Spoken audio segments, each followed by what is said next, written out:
Good evening. Welcome to AS-12. What is Accounting Standard 12?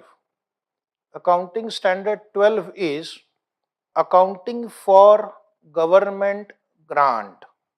So this is a very simple and small topic. Accounting for government grant. That means if a company receives any kind of government grant, how are we going to do the accounting of that? Because normally in a transaction you pay and you receive something, whereas in case of a government grant, government is only giving you are not giving anything back to the government. So how are you going to record this transaction? That is the issue. Should the government grant be recognized in P&L account? Should the government grant be recognized in capital reserve? Should the grant received be recognized in deferred income? Should it be credited to asset account? These are the questions which are coming to my mind, that how this grant will be accounted for. This standard will give you the guidance now, because the treatment will depend on the type of grant. So we have to understand the type of grant, and accordingly the treatment can be either P&L account or deferred income or capital reserve, or you will credit to the asset account. That will depend. Okay. So now we'll come to the main part of the standard. Do you know any other name for the government grant? Do you know any other name for the grant which you come across every day in the newspaper, news channel? So other name for government grant can be subsidy or incentive. So whatever name they will mention in the problem doesn't matter. A government grant can be known by other names also. So it is basically a kind of help given by the government. In our cases, in this chapter, the government is providing the help to a business enterprise, not to the consumers. So you may get a direct bank transfer if you are a poor man. That is also a form of subsidy, but that is not AS-12, because he is a poor chap, he is receiving 500 rupees in his bank account. Or government may give you subsidy in kerosene, diesel, or gas cylinder, or something like that. That is not subsidy. Here we are talking about such benefit which are given to a business enterprise, and how that business enterprise is going to account for it. Okay, ready for this wonderful chapter? So this statement deals with accounting for government grant. So how will you do the accounting of government grant? We are going to discuss accounting treatment when you receive it, and accounting treatment when for some reason you may have to refund it. Government grant can be known by other names also, doesn't matter. Government grant can be known by names like subsidy or cash incentive or duty drawback. Duty drawback means when the government collects duty from the companies, these duties are refunded. It is called duty drawbacks. So normally when you are an exporter and an importer company, when you import, they will charge you duty. When you will export, they will refund the duty, and that is called duty drawback. Anyway, that does not make any difference.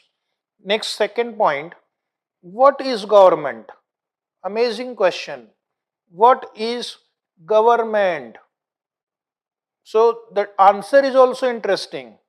Government refers to government. Government means government. Wow. Institute also could not define government. So it says government refers to government, but government can also refer to government agencies also. So there are many government agencies which are involved in providing subsidies. Okay, like nowadays for wind energy, solar energy, there are agencies of the government which give you subsidy if you install wind power, solar power, etc. So even the subsidy received from any agency of the government is also covered by the standard, and similar bodies. And similar bodies means it can be, for example, Bill Gates Foundation also. So even subsidy received, grant received, incentive received for from Bill Gates Foundation for healthcare promotion, for vaccination program, then that is also covered by this standard. And these similar bodies can be local, national, or even international bodies. In example of international body, UNO, United Nations Organization, nowadays very popular, WHO, World Health Organization.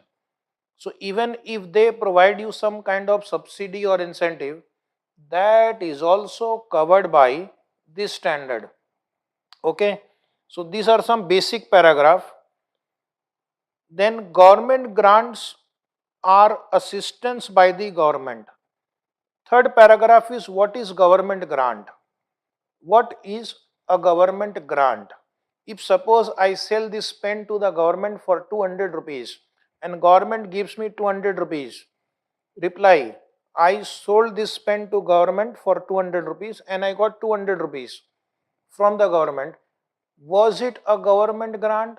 The answer is no. It is a normal trading transaction. But government grant means assistance by the government, some kind of incentive, help, assistance given by the government either in cash, that is cash transfer, or in kind, means asset.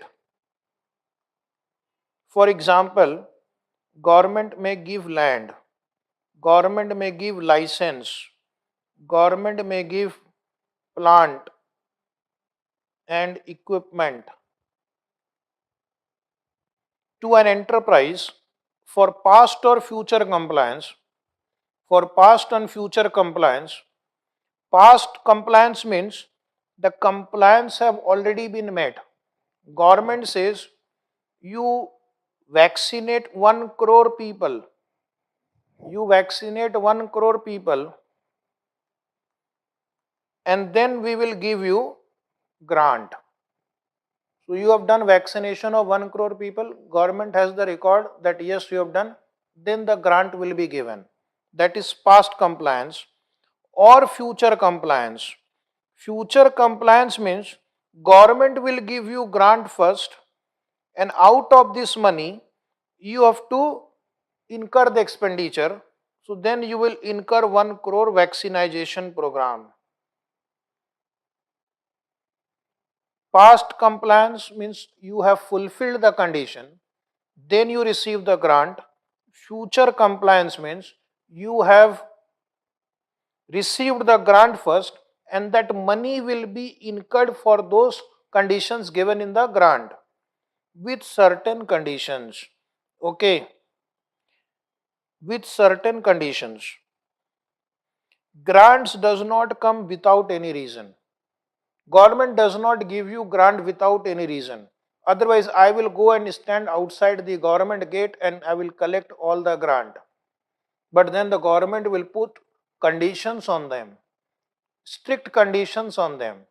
They will appoint inspectors to check whether those conditions are fulfilled. There will be audits done and then the grant is released. Therefore, it is not without condition. Lot of conditions have to be fulfilled. Next question is what is not government grant? Important. what will not come under the definition of government grant? So the standard says the following items are excluded from the list of government assistance. That means for the following items, this standard is not applicable because they are not government grant. So what is the first item? The first item is which cannot reasonably have a value placed upon it. Okay, which cannot have a reasonably have a value placed upon it. So its monetary value cannot be calculated. Its monetary value cannot be calculated. Okay, so if the government has constructed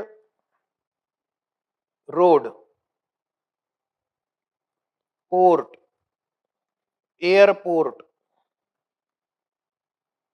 the businessman will benefit from it. The businessman will benefit from it. Okay, but can you find out the monetary value of this? The answer is no. So if the government is constructing road, port, power station, okay, you may be benefiting from it, but this cannot be accounted under this standard because you cannot calculate the monetary value of it. Okay.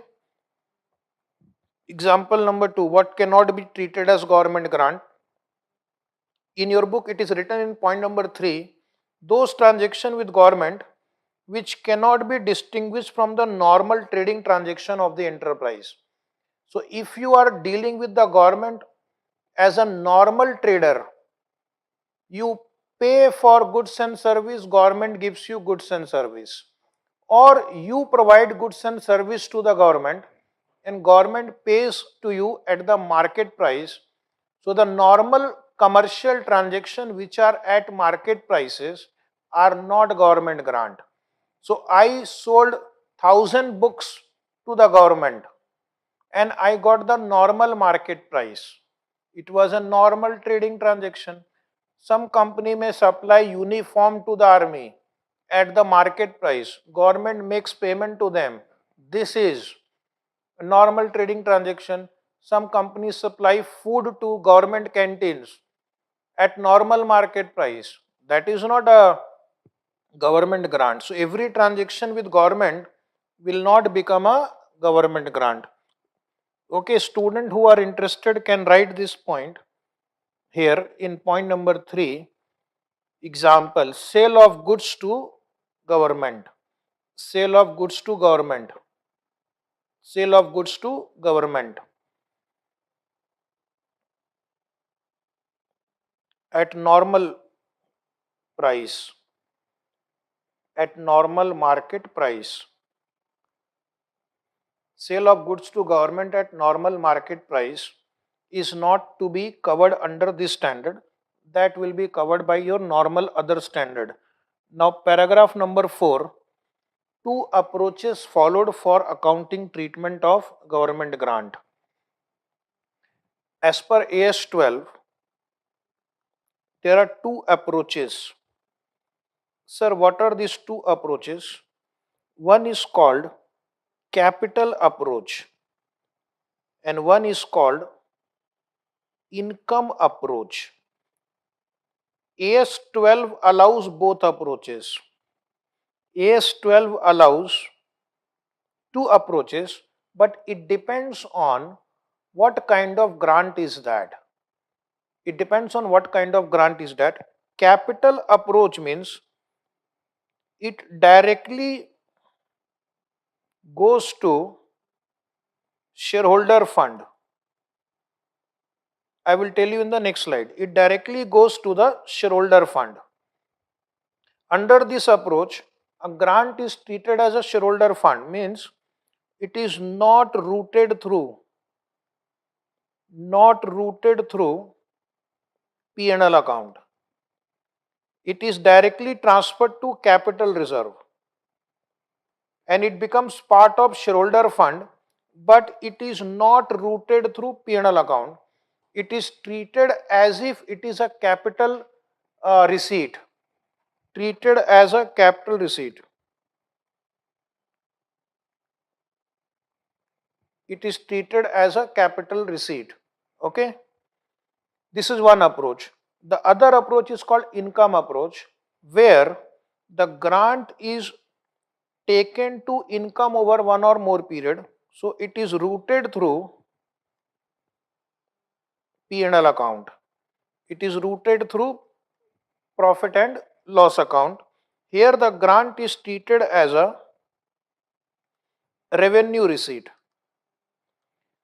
So both options or both approaches are allowed. However, it will depend on the nature of grant.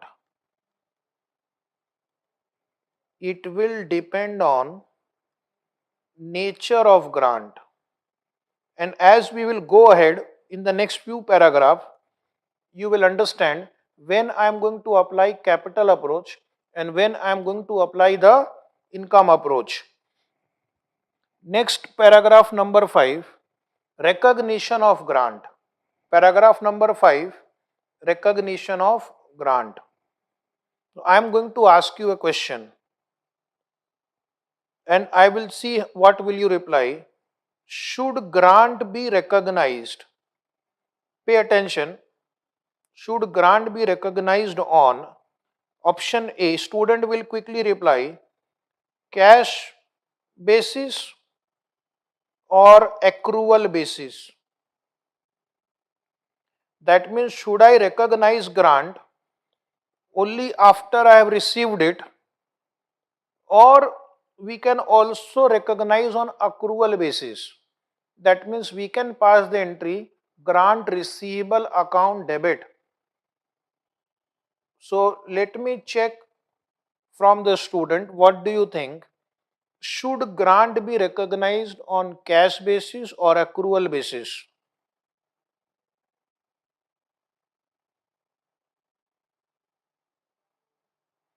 Anybody wants to answer? Grant should be recognized on cash basis. Quickly reply. Or accrual basis. So I am getting the answer from the student that cash basis. Cash basis, most of the students are saying cash basis. The answer is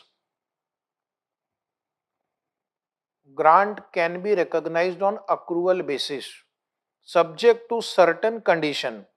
Okay, subject to certain condition we can recognize the grant on accrual basis.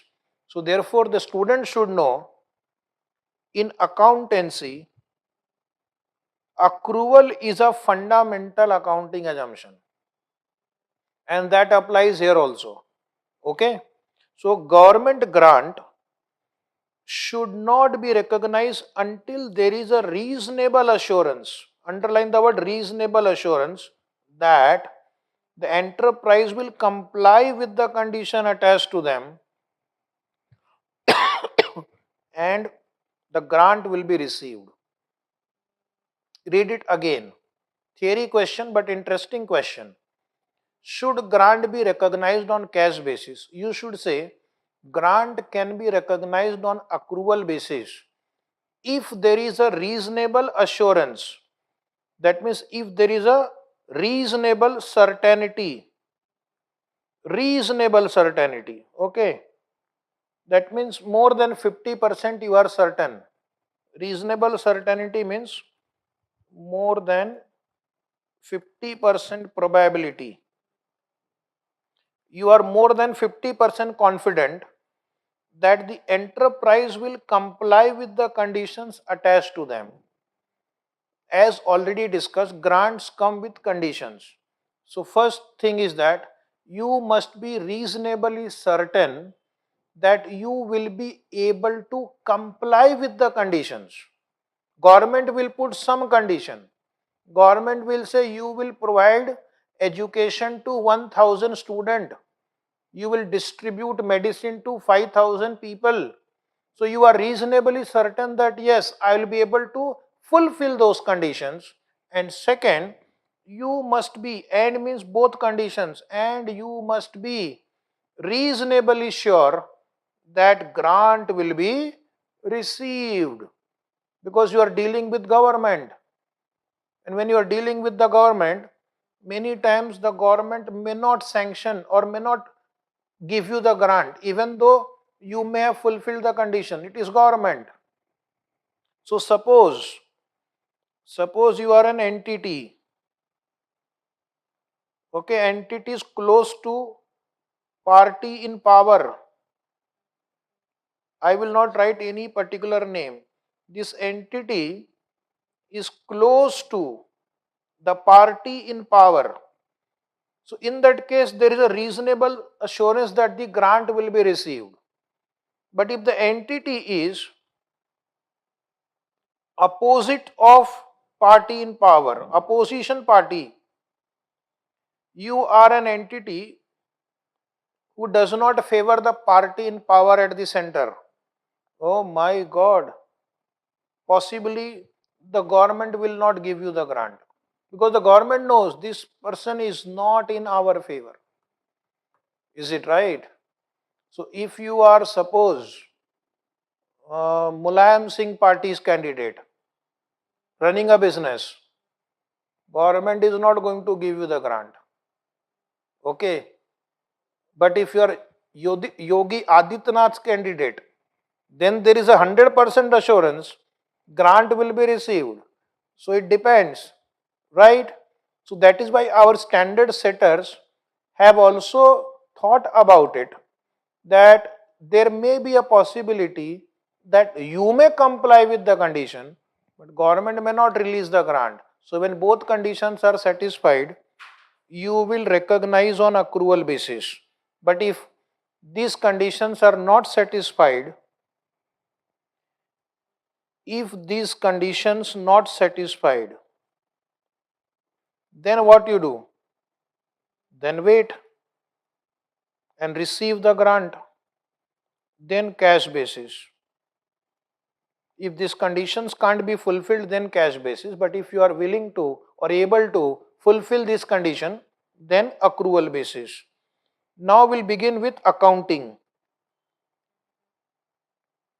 Okay, these first 5 paragraphs are only theoretical in nature, but exam questions will be based on paragraph number 6 and onwards.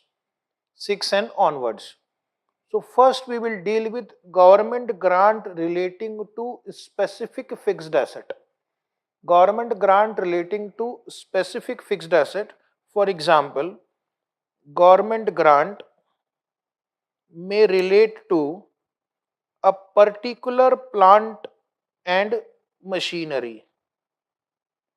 Government says you install this solar plant and we will give you 15% of the cost as subsidiary. Okay. So here it is related to a specific plant. Government says you put up a windmill and we will give you 10% of the cost as grant or any such item. Okay.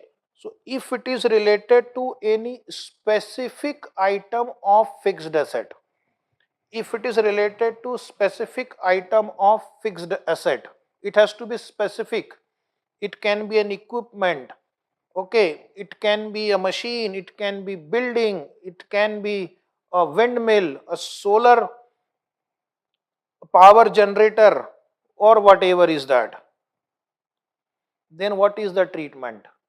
Now here the standard says if it is related to specific fixed asset, then standard gives me two options to do the accounting. Two alternative methods of accounting are allowed to you. So whichever method you want to choose, you can choose that. Listen to me carefully. First option is the grant should be presented in the balance sheet by showing the grant as a deduction from gross value of the asset concerned in arriving at their book value. So the first treatment is when you receive the grant, suppose you receive the grant, bank account debit to respective PPE account. bank account debit to respective PPE account. That means your PPE account balance will reduce, being grant received.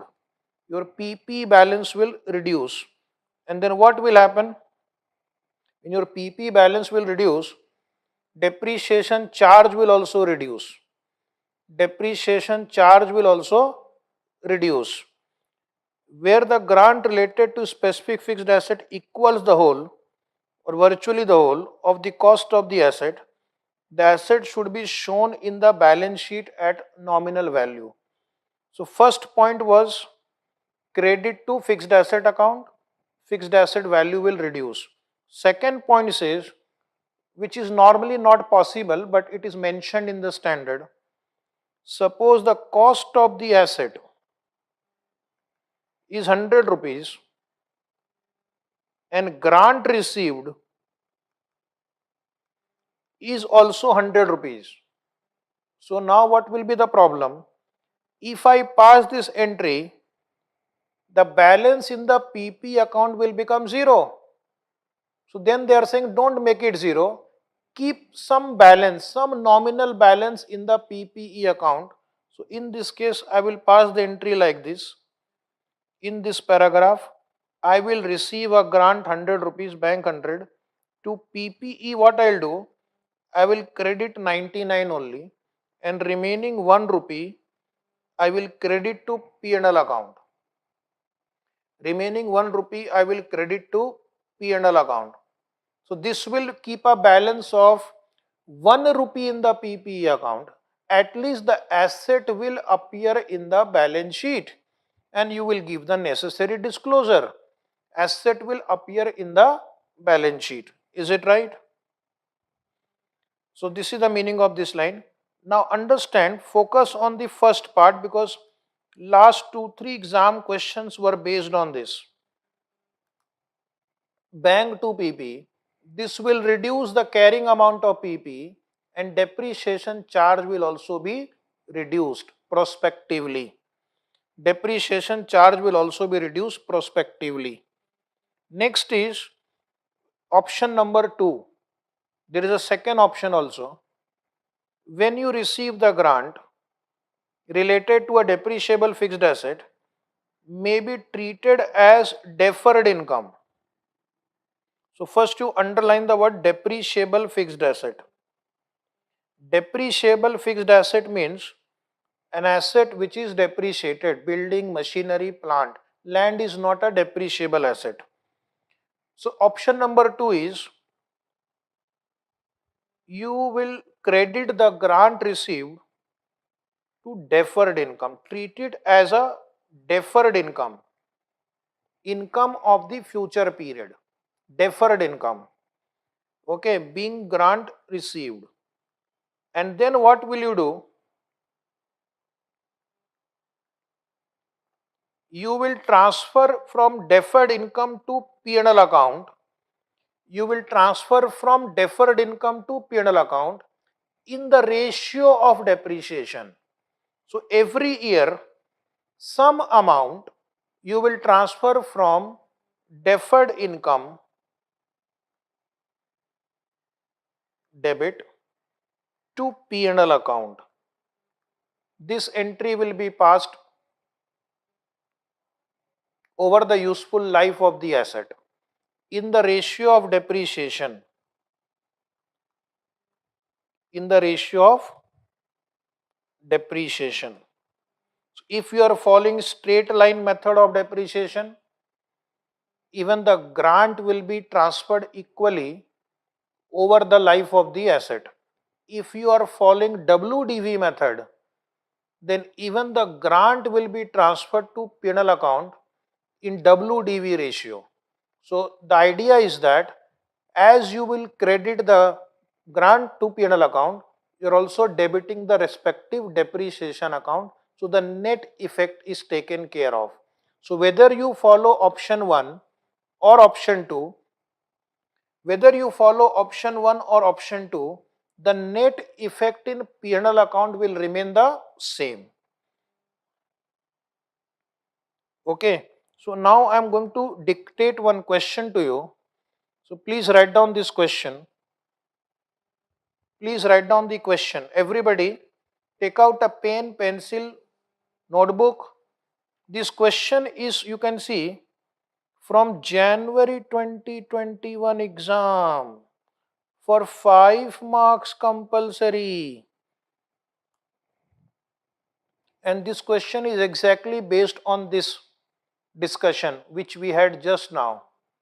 Ready? Question in the notebook. Write down Darshan Limited. Darshan Limited purchased a machinery. Darshan Limited purchased a machinery on 1st April 2016. On 1st April 2016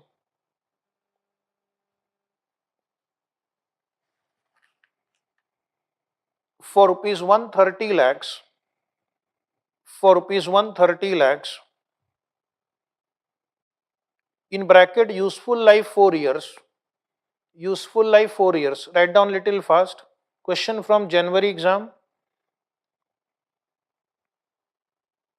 5 marks.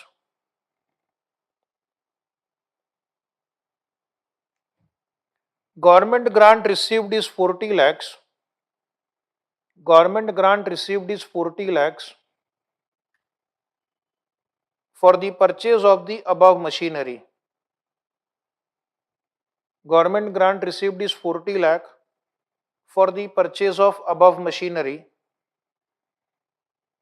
Salvage value. Salvage value at the end of the useful life. Salvage value at the end of useful life is estimated at rupees 60 lakh. Is estimated at rupees 60 lakh.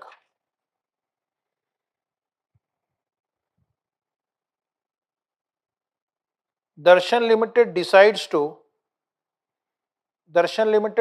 to treat the grant as deferred income. Darshan Limited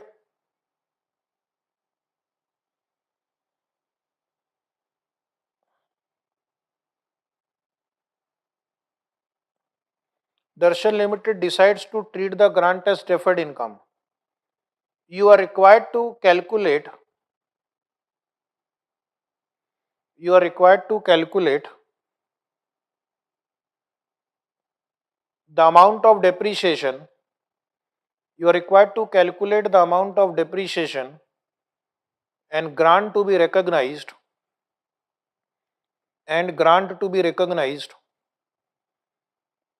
in profit and loss account for the year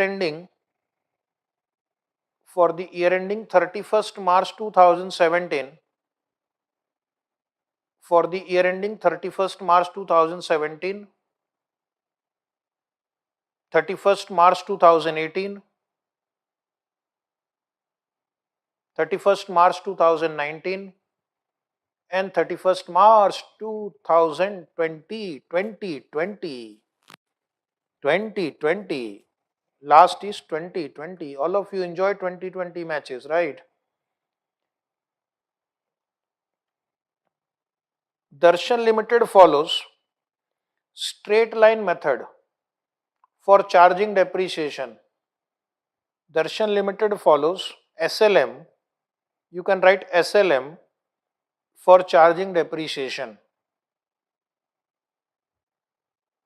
This question is from January 2021 exam, 5 marks.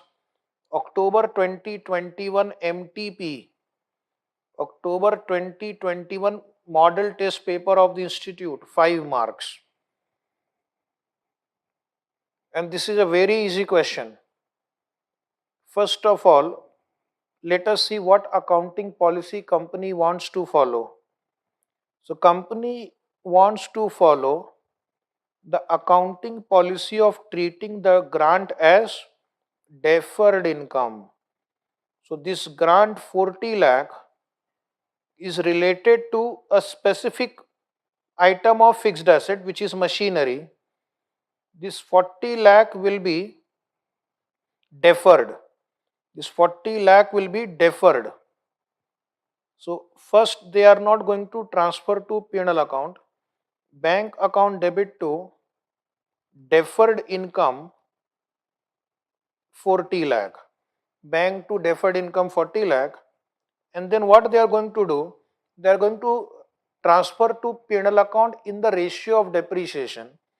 But one good thing about this question is that the method of depreciation is straight line and the useful life is 4 years. So every year,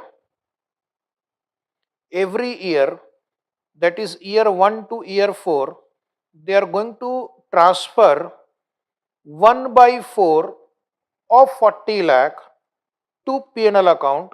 So deferred income account debit to P&L account, 40 divided by 4, that is 10 lakh, 10 lakh. And this entry they will repeat for 4 years. And the question has also asked you, calculate the amount of depreciation.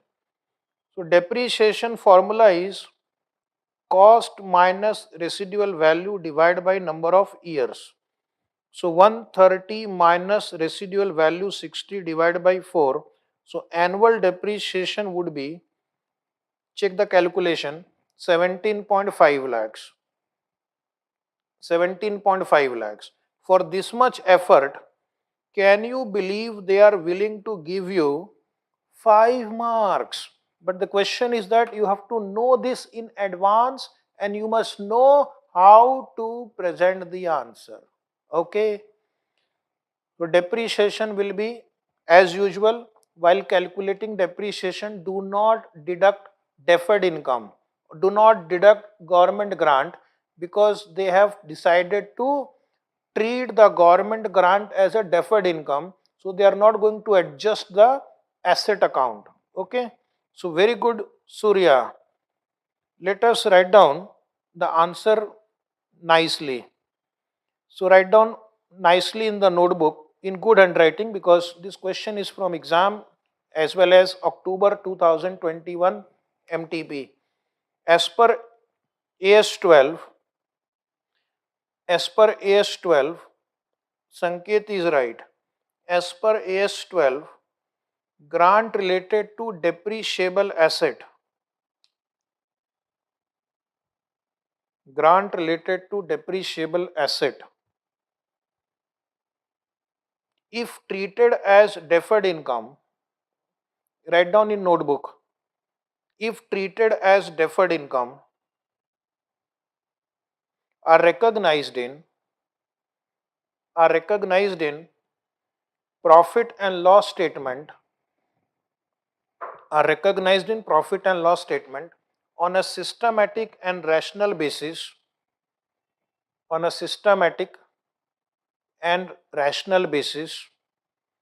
over the useful life of the asset over the useful life of the asset over the useful life of the asset. Then write down amount of depreciation and grant to be recognized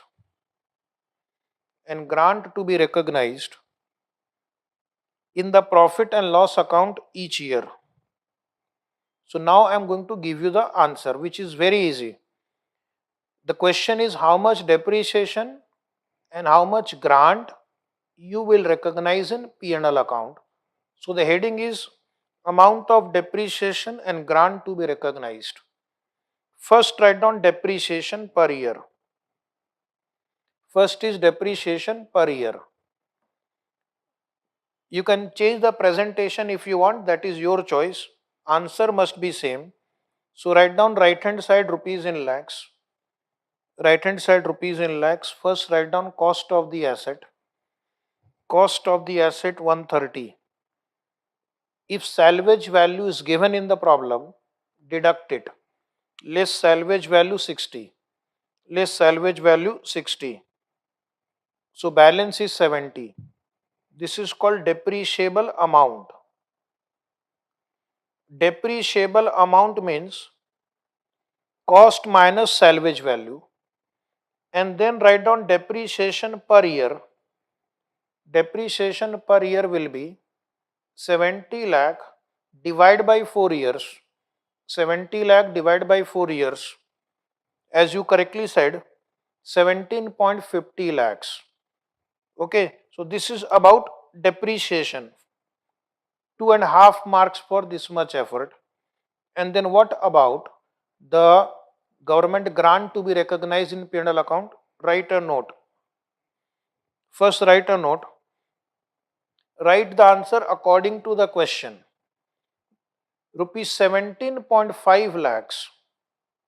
Rupees 17.5 lakh depreciation will be recognized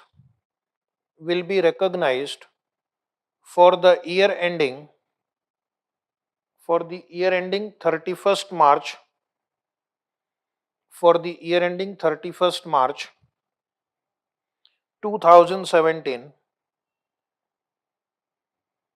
31st March 2018, 31st March 2019 and 31st March 2020. Depreciation will not be affected. Can you see that? Because you have not credited the grant to PPE. Now next line, write down amount of grant. Your next question was how much grant will be recognized in P&L account each year. So please write amount of grant recognized in P&L account each year. Because we are following straight line method, even the grant will be recognized on straight line basis, means equally. So the answer is 40 lakh divided by 4 years equal to rupees 10 lakh, for the year ending 31st March 2017, 31st March 2018, 31st March 2019 and 31st March 2020. Okay, I hope you enjoyed 2020.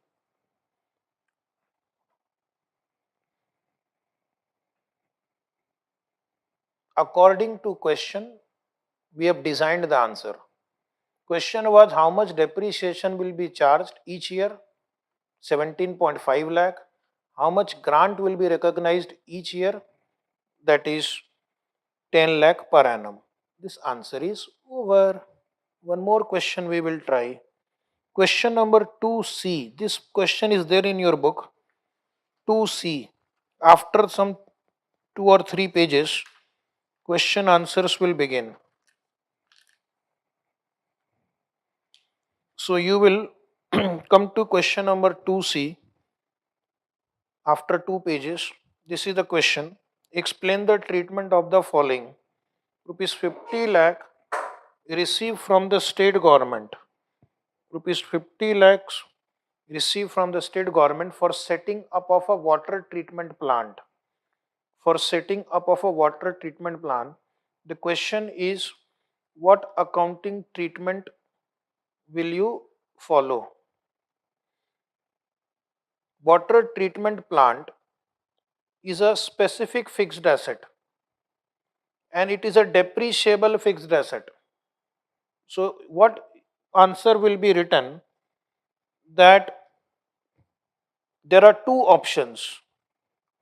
Option 1 is credit the grant to asset account. Credit the grant to asset account. This will reduce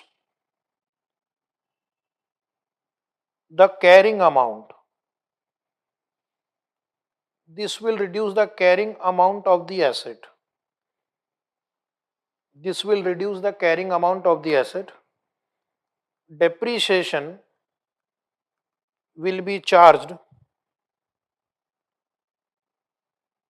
on reduced carrying amount.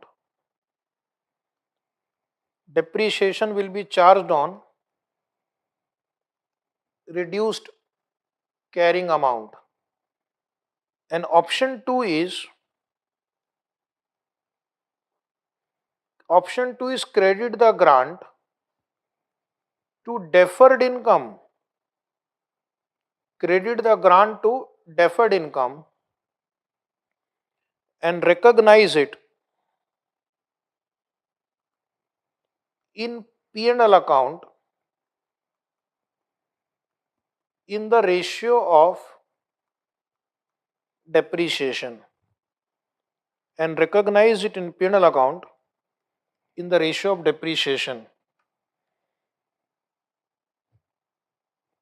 Okay, so this answer is already printed in the book, but still if you want to write down, you can write down it quickly. If they ask you a direct question, then accordingly you will write. Done. Now we'll take one question number 6 in your book. After 2 pages again, you will find question number 6. Question number 6 from RTP. A fixed asset was purchased for rupees 10 lakh. A fixed asset was purchased for rupees 10 lakh. Government grant received towards it amounted to rupees 4 lakh. Question number 6. You will find in your book. Government grant 4 lakh. Show the treatment. Show the treatment if it is a depreciable asset with rupees 2 lakh residual value. Residual value 2 lakh and 4 years useful life. Company adopts SLM of providing depreciation. Now this time the question has not given. What has not been given? Whether the company follows option 1 or whether the company follows option 2. That is not clear from the question. So what the student will do in such cases? The student will write both the answer. The student will write both the answer. He will say company can either credit the grant received to the asset account, depreciation charge will reduce, or the student can write alternatively company can treat the grant as deferred income and recognize it in P&L account in the ratio of depreciation. So I think the answer is printed. Please check whether the answer is printed or not. Please check whether the answer is printed so that I will not have to dictate the answer.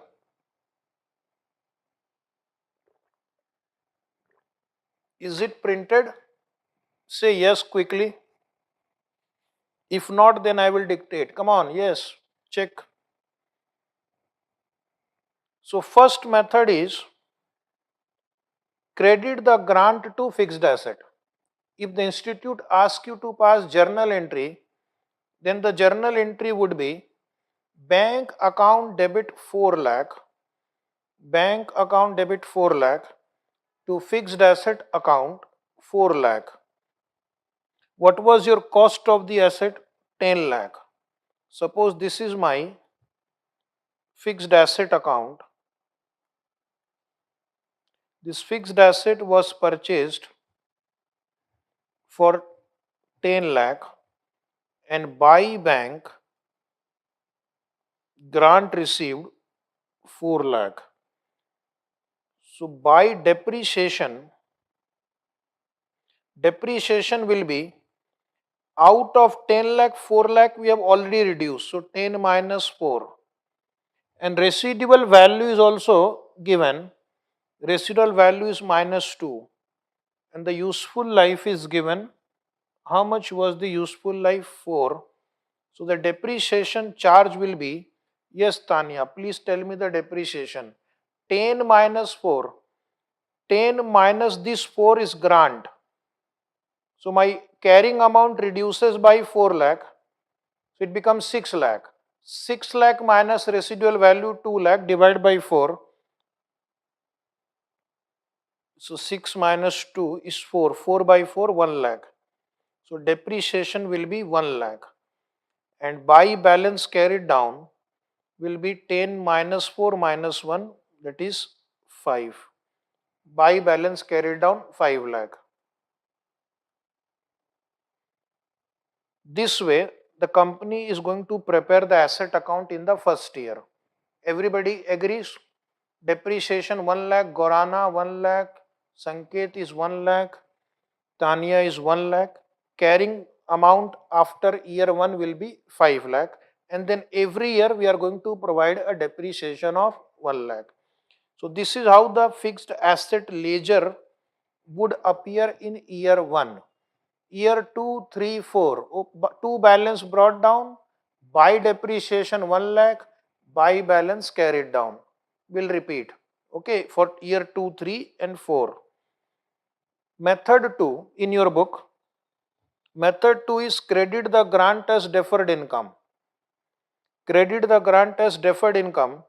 So the entry would be bank account debit 4 lakh to deferred government grant 4 lakh. To deferred government grant 4 lakh. So this time I will have two ledgers. One will be that PPE account. The PPE account will be to bank account, purchase 10 lakh, and buy depreciation will be 10 lakh minus 2 lakh divided by 4. So that is 8 by 4, 2 lakh depreciation. And deferred income account would look like this. Buy bank account 4 lakh, and I will transfer every year 1 lakh rupees to P&L account. 4 lakh divided by 4 years, straight line, and to balance carried down 3 lakh. So that is what is written. The book value of the asset is 10 lakh, residual value is 2 lakh, useful life is 4 year. So under method 2, depreciation will be 2 lakh rupees. Okay. And buy balance carried down will be 8 lakh. And under method 2, deferred income account will be created, and you will transfer 1 lakh rupees to P&L account. So what is the net effect in P&L account? Under method 2, depreciation 2 lakh debit side, government grant income 1 lakh credit side. 2 lakh debit side, 1 lakh credit side, net effect is 1 lakh. Under method 1 also, on the screen method 1, I am going previous slide. Method 1, depreciation charge below is 1 lakh. So the net effect in P&L account is 1 lakh rupees. Whether you follow method 1 or method 2. But these two options are allowed to the companies under this standard. The grant will be recognized in P&L account over the life of the asset in the ratio of depreciation. Depreciation charge is 2 lakh per annum. Grant will be credited to P&L account rupees 1 lakh per annum. The entry follows, the entry every year will be as follows. So every year you are going to pass an entry, deferred government grant account debit to P&L account. This entry you will repeat 4 times, and this account will close. This deferred government account will close after 4 years. So this was my grant related to specific fixed asset, which is a depreciable fixed asset. Come back to your theory paragraph. Theory paragraph number 6, first page of this chapter. First page of this chapter, paragraph number 6. Under that there is a third sub paragraph, grant related to non depreciable asset. Example is land, because land is a non depreciable asset. So in case if you receive grant related to a non depreciable asset, for example land, write down there, then what you will do? Then first point, it will be credited to capital reserve. It will be credited to capital reserve.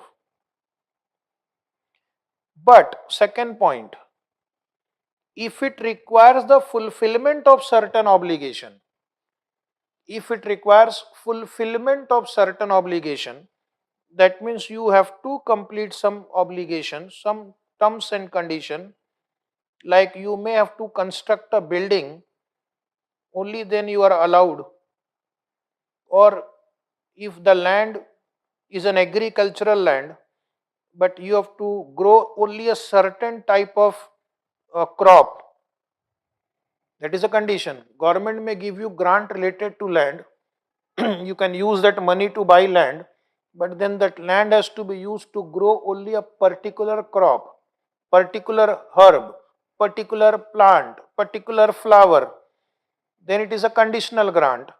If the grant is a conditional grant here, then the grant should be credited to income over the same period over which the cost of meeting such obligation is charged to income. Then in that case, you will defer the grant. If it is a conditional grant, then you will defer it and recognize it over the number of years over which those conditions will be fulfilled. Cost of meeting such obligation is charged to income. Okay. And the third one, the third point to be remembered is, if you have deferred the grant, if you have deferred the grant, then in that case, it will be separately disclosed in the balance sheet. Deferred income will be shown separately in the balance sheet, either as current liability or non-current liability. Deferred grant will be shown separately either as current liability or non-current liability, depending upon in how many years you have to satisfy the condition. Depends upon the years of satisfaction of condition. So deferred grant till it is fully transferred to P&L account will appear in balance sheet either as current or non-current liability, depending upon whether you have to complete the conditions in 1 year or more than 1 year, and accordingly you will classify it as current or non-current liability. Okay, it is a liability because you might have to refund it. Sometimes the student asks me the question why it is a liability, because you are obliged to fulfill some condition, and if you don't fulfill the conditions, you might have to refund it. So now we'll come to question number 2A. After 2 or 3 pages, you will find question number 2A, tick mark whatever I am doing. Remaining questions the student will complete as homework. Whatever maximum I can take, I will take, keeping the time constraint in mind. Question number 2A, explain the treatment of the following. A firm acquired a fixed asset for 250 lakh on which the government grant received was 40%. So 40% of 250 lakh is 100 lakhs. Okay. What is the treatment? This question has a small area of doubt. This question has a small area of doubt. It says fixed asset. It has not mentioned. It has not mentioned whether it is a depreciable fixed asset or non-depreciable fixed asset. So I have written an answer in your book. First you read the answer from your book. Point number A. This part of the answer is assuming that it is a depreciable fixed asset. So I will read the answer from your book. Keep the book in front of you. No need to write. it is assumed that fixed asset is a depreciable asset. So if you assume it is a depreciable asset, the government grant in the form of cash related to fixed asset which is depreciable asset, following treatments can be given. Option 1, grant of 100 lakh should be shown as deduction. So if you think it is a depreciable asset, question is not clear on that, then we have two options. Option A, credit fixed asset rupees 100 lakh, and option B is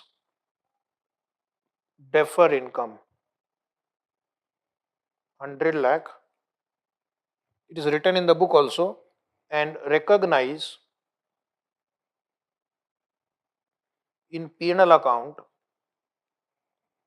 in the ratio of depreciation. In the ratio of depreciation. This is printed in the book. What the student should write? Assumption B. What is the assumption B? For the same question, you can write the assumption B that the grant relates to, please write down now in the notebook, question number 2A. This question does not state clearly whether it is a depreciable or a non-depreciable asset. So how the student will get the full marks? First, assumption A is depreciable fixed asset. Second, assumption B, the grant relates to, now you can write in the notebook, grant relates to non-depreciable fixed asset. Grant relates to non-depreciable fixed asset like land. So here we will write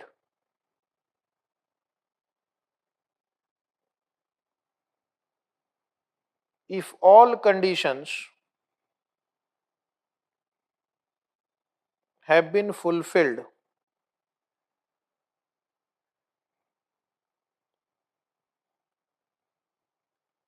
credit grant received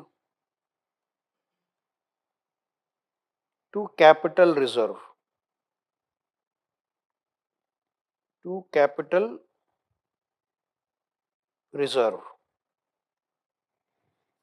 If all conditions have been fulfilled, credit grant received to capital reserve.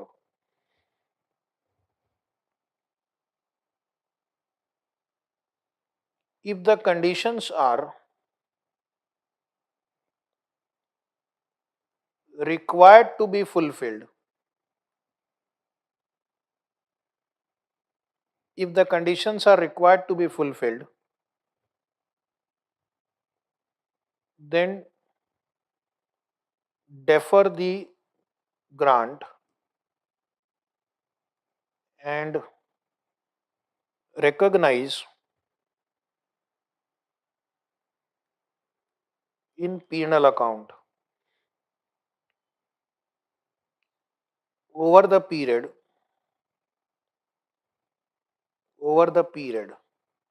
recognize in P&L account over the period over which the cost of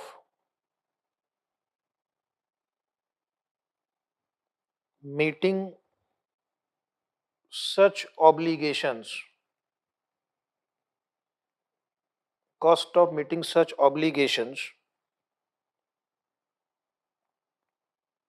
is charged to P&L account. So this is the complete answer. This will tell the institute that you are a very good student, because if it is a depreciable fixed asset, we will write the answer in a different manner. If it is a non-depreciable fixed asset, then our treatment can be different. Again, there it depends whether conditions have been fulfilled or not fulfilled. Okay.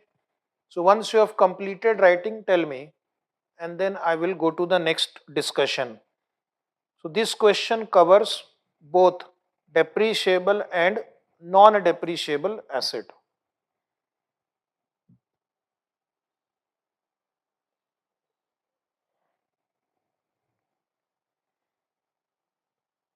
Okay, so can we move to the next now?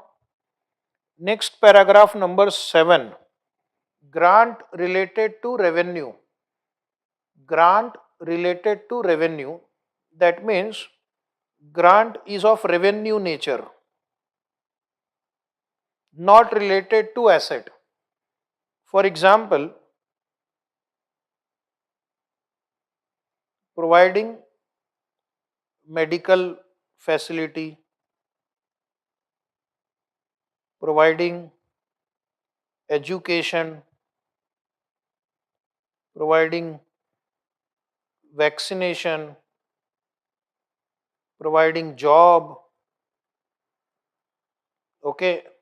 So, which are revenue nature, day to day expenses relation, not related to fixed asset, not related to fixed asset.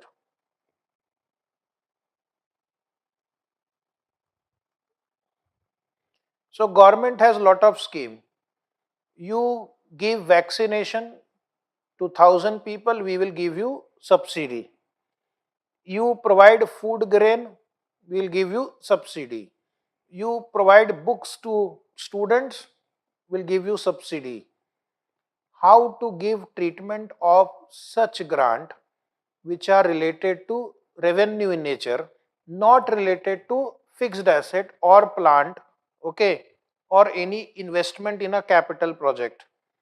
So that is called grant related to revenue, education, health, okay. So the answer is should be recognized on a systematic basis in the penal account over the period necessary to match them with the related cost which they are intended to compensate. So first what you will do, when you receive this kind of grant, bank account debit to deferred income. Suppose you received 6 lakh rupees, and what you have to do, you have to transfer it to P&L account. How much? You have to transfer in the ratio of expenditure. You have to transfer to P&L account in the ratio of expenditure. So suppose you are expected to incur expenditure of 3 to 1 in the ratio of 3 to 2 is to 1. Government says we will give you 6 lakh rupees. You use it for education of a poor student.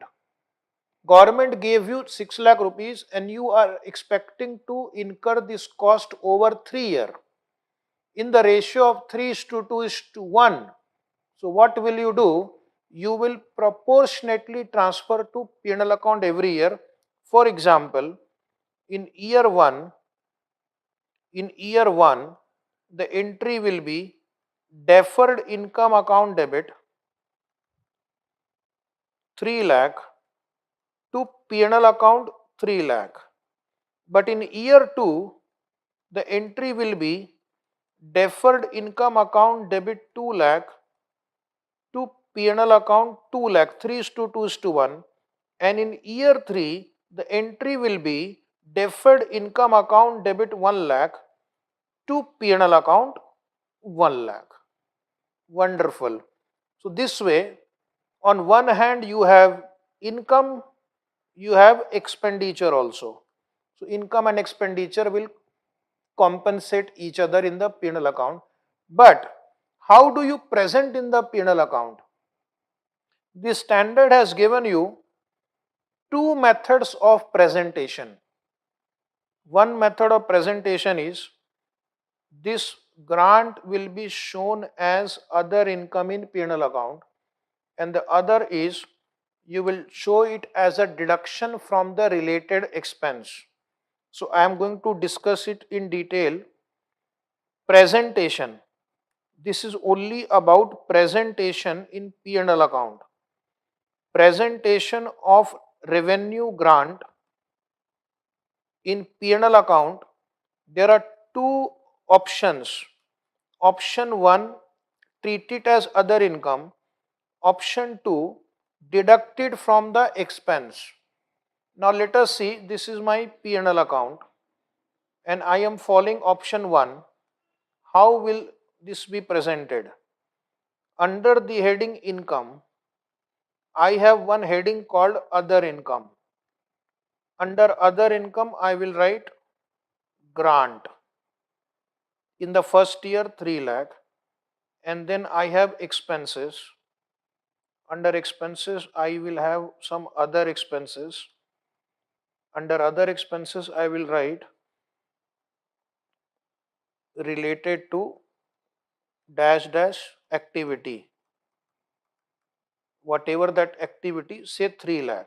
So you will present separately. This is called option 1. What about option 2? Under option 2 in P&L account, you will directly write in expense, other expense, 3 lakh rupees expense, 3 lakh rupees income. Coincidentally, here the answer is 0. Otherwise, suppose expense was different amount, then some balance will come. So this is called net method and this is called gross method. In gross method, income is shown separately, expense is shown separately. In net method, only the net amount is presented in P&L account. This is called net approach. So student will have to check in the examination question whether the institute wants gross approach of presentation or net approach of presentation. If the question is silent, you have to write the assumption and accordingly present it in your answer sheet. Okay. So what good student will do, he will continuously note down all important things that teacher is explaining, because these things are not very clearly explained in your study material. Now we'll come to question number 2D. After 2 pages, question number 2D. Question number 2D. Come on.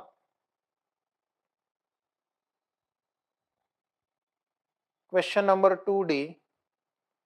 Explain the treatment of the following. Rupees 25 lakh received from local authority for providing medical facilities to the employee. Is it related to an asset? Is it related to an asset? Say yes or no. It is not related to an asset. You just have to provide medical facilities to employee, and for that the local authority has given you 25 lakhs. So it is a grant in the nature of revenue. It is a grant in the nature of revenue. Now the question is, what is the treatment? So here I don't know whether this 25 lakh has been received after providing medical facility or before providing medical facility. So you will write down case 1, answer is given. If grant is received,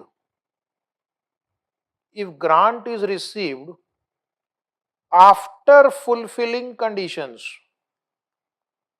you have suppose already spent the money, then you have got the grant, entire rupees 25 lakh credit to P&L account.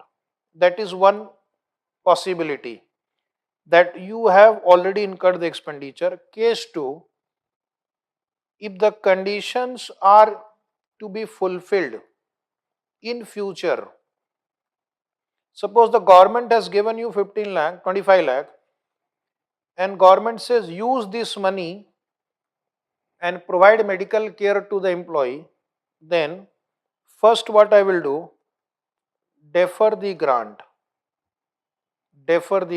and second then transfer to penal account, every year in the ratio of expenditure. The answer is written in your book properly. You can read from there also.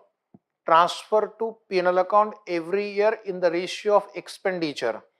This question has not given us the ratio of expenditure, otherwise we would have applied that. Okay. So this is the treatment of grant in the nature of revenue. Next, paragraph number 8 in your book. Come to first page again.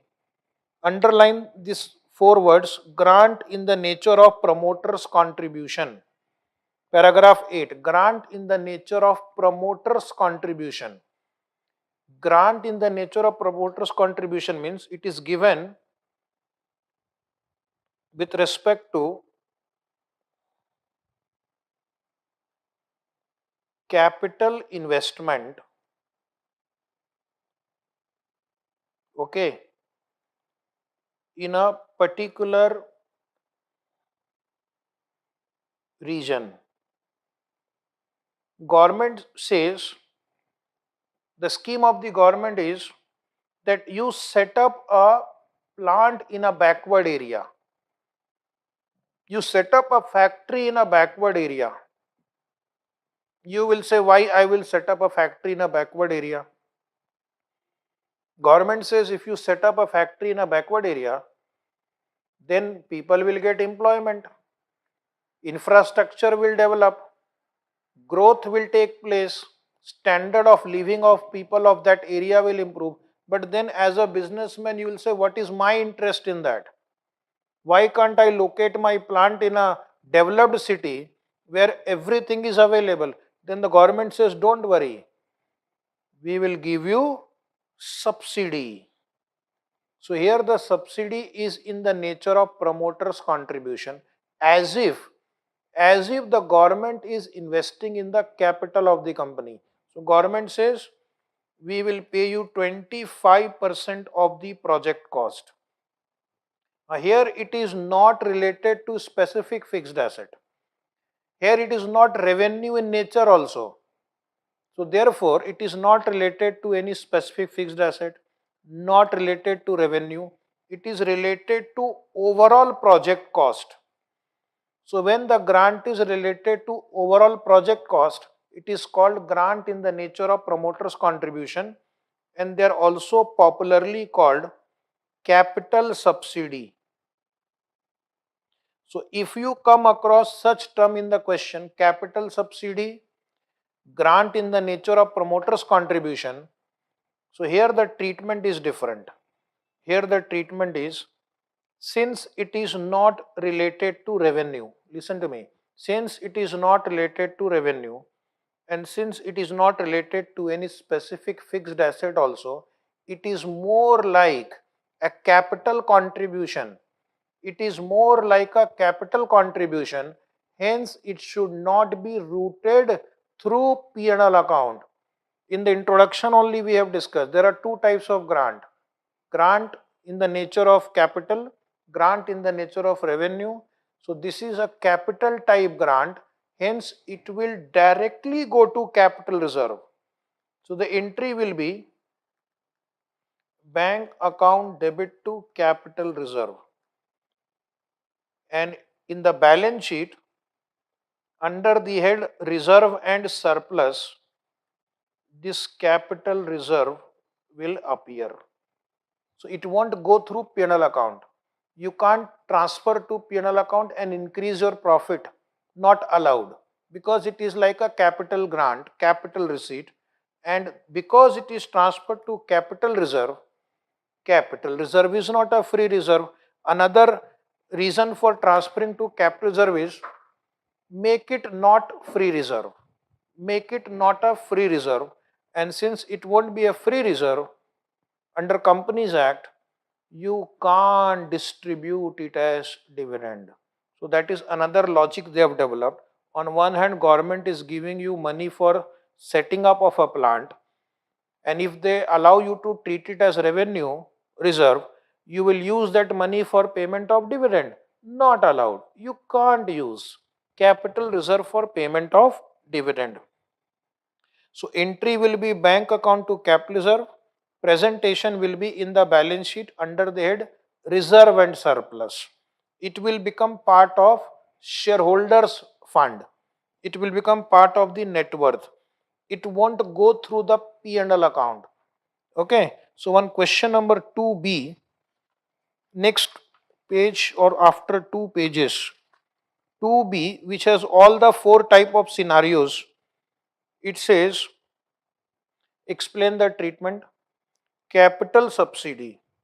When the question uses the term capital subsidy, underline, highlight, it means it is grant in the nature of promoter's contribution received from the central government for setting up a plant in a notified backward region. Why will government give you grant? Because you have to set up the plant in a backward region so that backward region can also prosper, develop. Cost of the plant is 300 lakh. Subsidy received is 100 lakh. So the answer will be bank account debit 100 lakh to capital reserve 100 lakh. So what you will do? You will transfer it to capital reserve because it is grant in the nature of promoter's contribution. Okay. One more question we will solve. Question number 4. Question number 4 was asked in RTP May 16, May 2005 exam. Okay.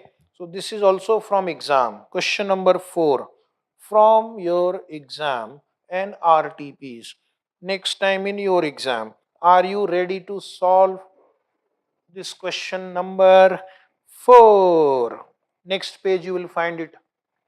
A limited company has set up a business in a designated backward area. These are the hint.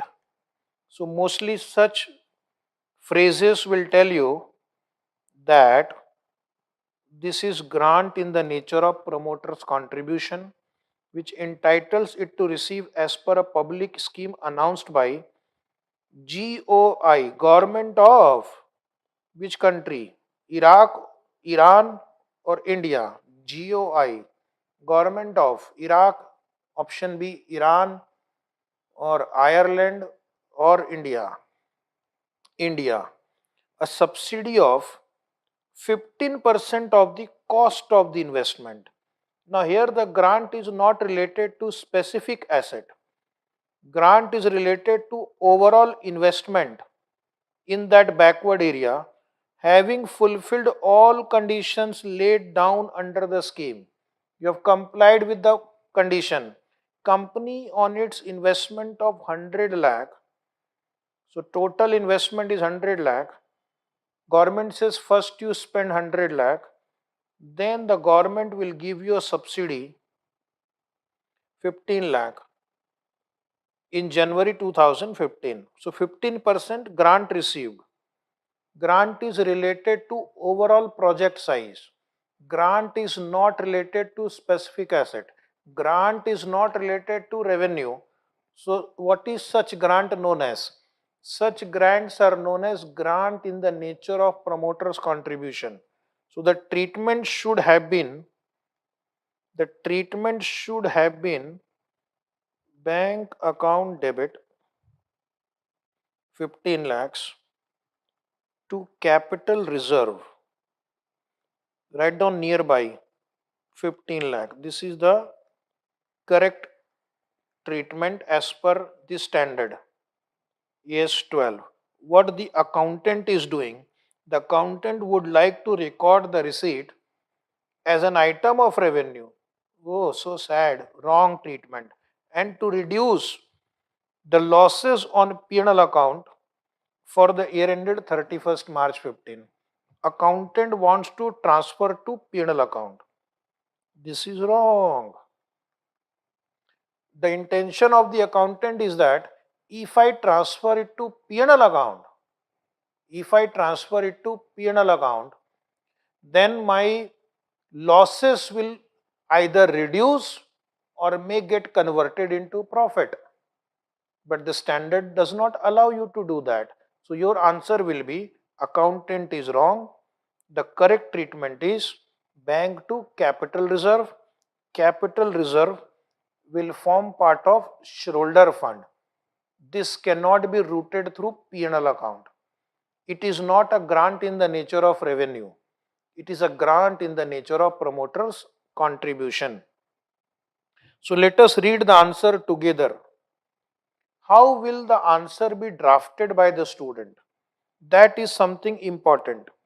The reason for getting low marks in this subject is not everybody, but some of you are not able to draft the answer of theoretical questions properly. You will just write down as per AS-12, grant should be credited to capital reserve. Your answer is right, but that is not a 5 marks answer. That is a 1 marks answer. Student has to first write like this. As per AS-12, then you should write the name of the standard after this. Where the government grant are of the promoter's contribution nature. Now, how do you know it is promoter's contribution? That is, they are given with reference to total investment in an undertaking or by way of contributing towards its total capital outlay. For example, central investment subsidy scheme, and no repayment is ordinarily expected. No repayment is expected means once given, usually, generally, they will not ask for refund unless something seriously goes wrong. The grant should be treated as capital reserve, which can neither be distributed as dividend or it cannot be even treated as deferred income. In the given case, subsidy received, you must mention this line. This subsidy is not related to any specific fixed asset, nor it is related to any revenue item. Therefore, it will be inappropriate to treat this grant as income in P&L account since they are not earned but represent an incentive provided by the government without related cost. If you write like this, institute is bound to give you full 4 or 5 marks. The correct treatment is to credit the subsidy to capital reserve. Therefore, the appropriate accounting treatment, therefore the accounting treatment followed by company is not proper. This was the answer of this question number 4, which is an exam question. Now I am going to dictate one question. Please note down this question. Write down. Write down one small question, similar question. In fact, if you wish, you can copy the answer from the previous question. Student will start writing now the question first. Samrat Limited. Samrat Limited has set up a business. Samrat Limited has set up a business. Please write the question. Samrat Limited has set up a business in a designated backward area, in a designated backward area, which entitles the company, which entitles the company for a subsidy of, for a subsidy of 25%, 25% of the total investment from the government of India.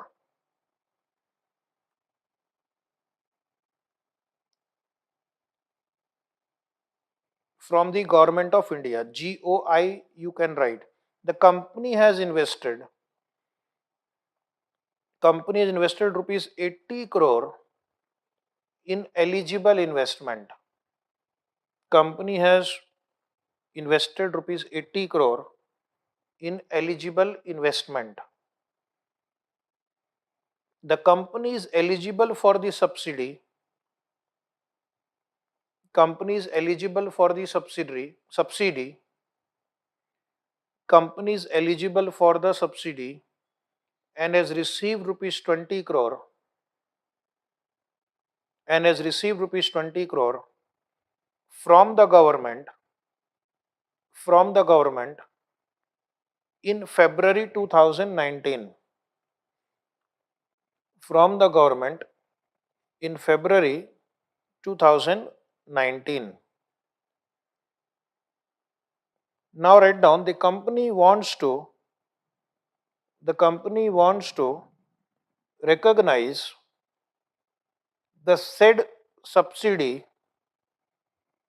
The company wants to recognize the said subsidy as its income, as its income to improve the bottom line of the company, to improve the bottom line of the company.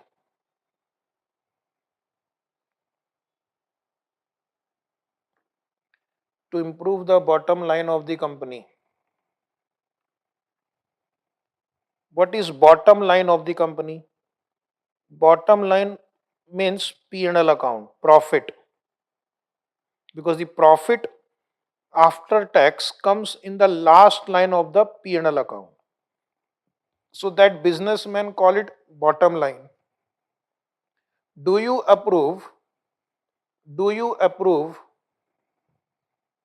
the action of the company? Do you approve the action of the company?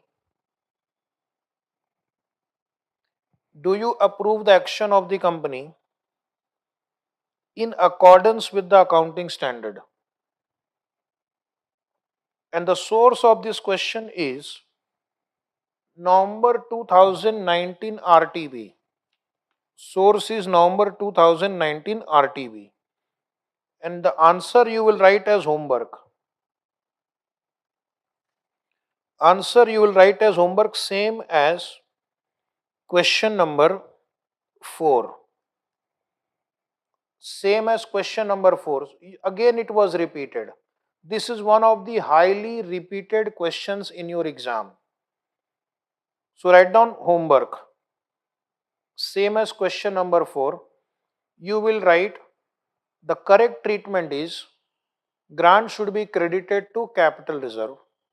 Grant should not be credited to P&L account. It is neither grant related to specific fixed asset nor related to revenue. It is a capital grant. It should be credited to capital reserve so that it can't be distributed as dividend. Same to same answer they have written in this exam also. So please come back to your theory part. Please come back to your theory part again. Now next paragraph is paragraph number 9. Government grant in the nature of non-monetary asset. Non-monetary asset means government can give you land, plant, okay, or equipment or computer. Government can even give you grants like license, okay, and mining rights, mining rights, or government can give you broadcasting right, radio broadcasting rights, television telecasting rights, etc. These are called these are examples of non-monetary asset which the government can give you as grant. Now there are two possibilities. First possibility is free of cost, zero cost. Government says you can take this land and you can construct a sports academy, educational academy, or any other activity. Or government can charge you a concessional rate. Concessional rate means market value is market value is 10 crore of this land, government will give you for 1 crore only. Wow, 1 crore pay and you get land worth 10 crore, right? So that is called concessional rate. The question is, what is the accounting treatment you will do? First example is concessional rate. That means at a highly discounted price. So if the market value of something is 10 crore, they may give you for 2 crore, 1 crore, 5 crore. So what the standard says, just pass entry based on their acquisition cost. So I will pass the entry, land account debit 1 crore, if I have paid 1 crore, to bank account 1 crore. Even though the market value was 10 crore, but I paid 1 crore, I got it as a government grant. So pass entry based on actual amount paid, if you have to pay anything. But suppose you got it free, oh my god, then you will record it at any nominal value. So for example, land account debit 1 rupee to P&L account 1 rupee. You can take 1 rupee, 10 rupee, 100 rupees, something just to bring the asset in the books. So this will help us to bring the assets in the books of account. Some example is also printed there. There is an example in your book below paragraph number 9. An asset with rupees 5 lakh fair value, market value is 5 lakh, is supplied by the government at concessional rate of rupees 2 lakh. At concessional rate of rupees 2 lakh. And second is given free. Now the 4-mark question for you is account for it. 4 marks for such easy question. So your answer will be case number 1.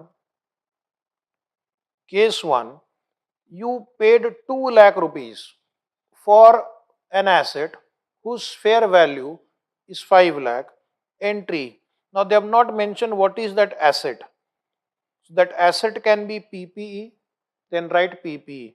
That asset can be an intangible asset also, like license, software, brand, intangible asset debit. It can be some inventory item also. Whatever is that asset, debit at actual amount paid to bank account 2 lakh being asset recognized. And if it is a depreciable asset, then you will provide depreciation on 2 lakh in future years. Case number 2, free of cost. If it is free of cost, respective asset account debit, you will write some nominal amount, token amount, just to bring the asset in the book. 100 rupees, you can write 1 rupee, 5 rupees, 10 rupees, 20 rupees to P&L account. Credit is not important because the amount is not a material amount. Debit is given so that you will be able to see that asset in the balance sheet and you will know that this asset exists in the balance sheet. So this was my paragraph number 9. Paragraph number 10, government grant that are receivable as a compensation for expenses or losses incurred in a previous accounting period or for the purpose of immediate financial support to the enterprise with no further related cost. Okay. So either expenditure has been incurred in past or the grant is given for immediate financial support. So some companies may be in a very bad situation.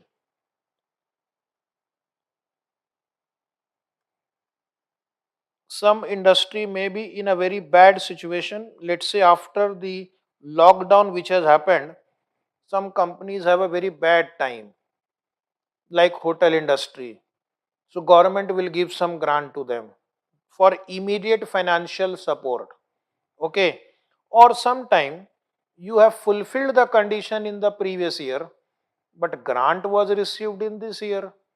Government says you provide vaccination to 1 crore people. A hospital provided vaccination in year 21-22, but grant came in year 2023-24. So whichever year the grant will be received now, for the expenditure already incurred in the past, the treatment is you are going to transfer it to P&L account in the period in which they become receivable. So it will be simply transferred to P&L account once there is a reasonable assurance that they will be received, and it will be presented as an extraordinary item if appropriate. So it may be presented as a extraordinary item depending upon the situation if appropriate.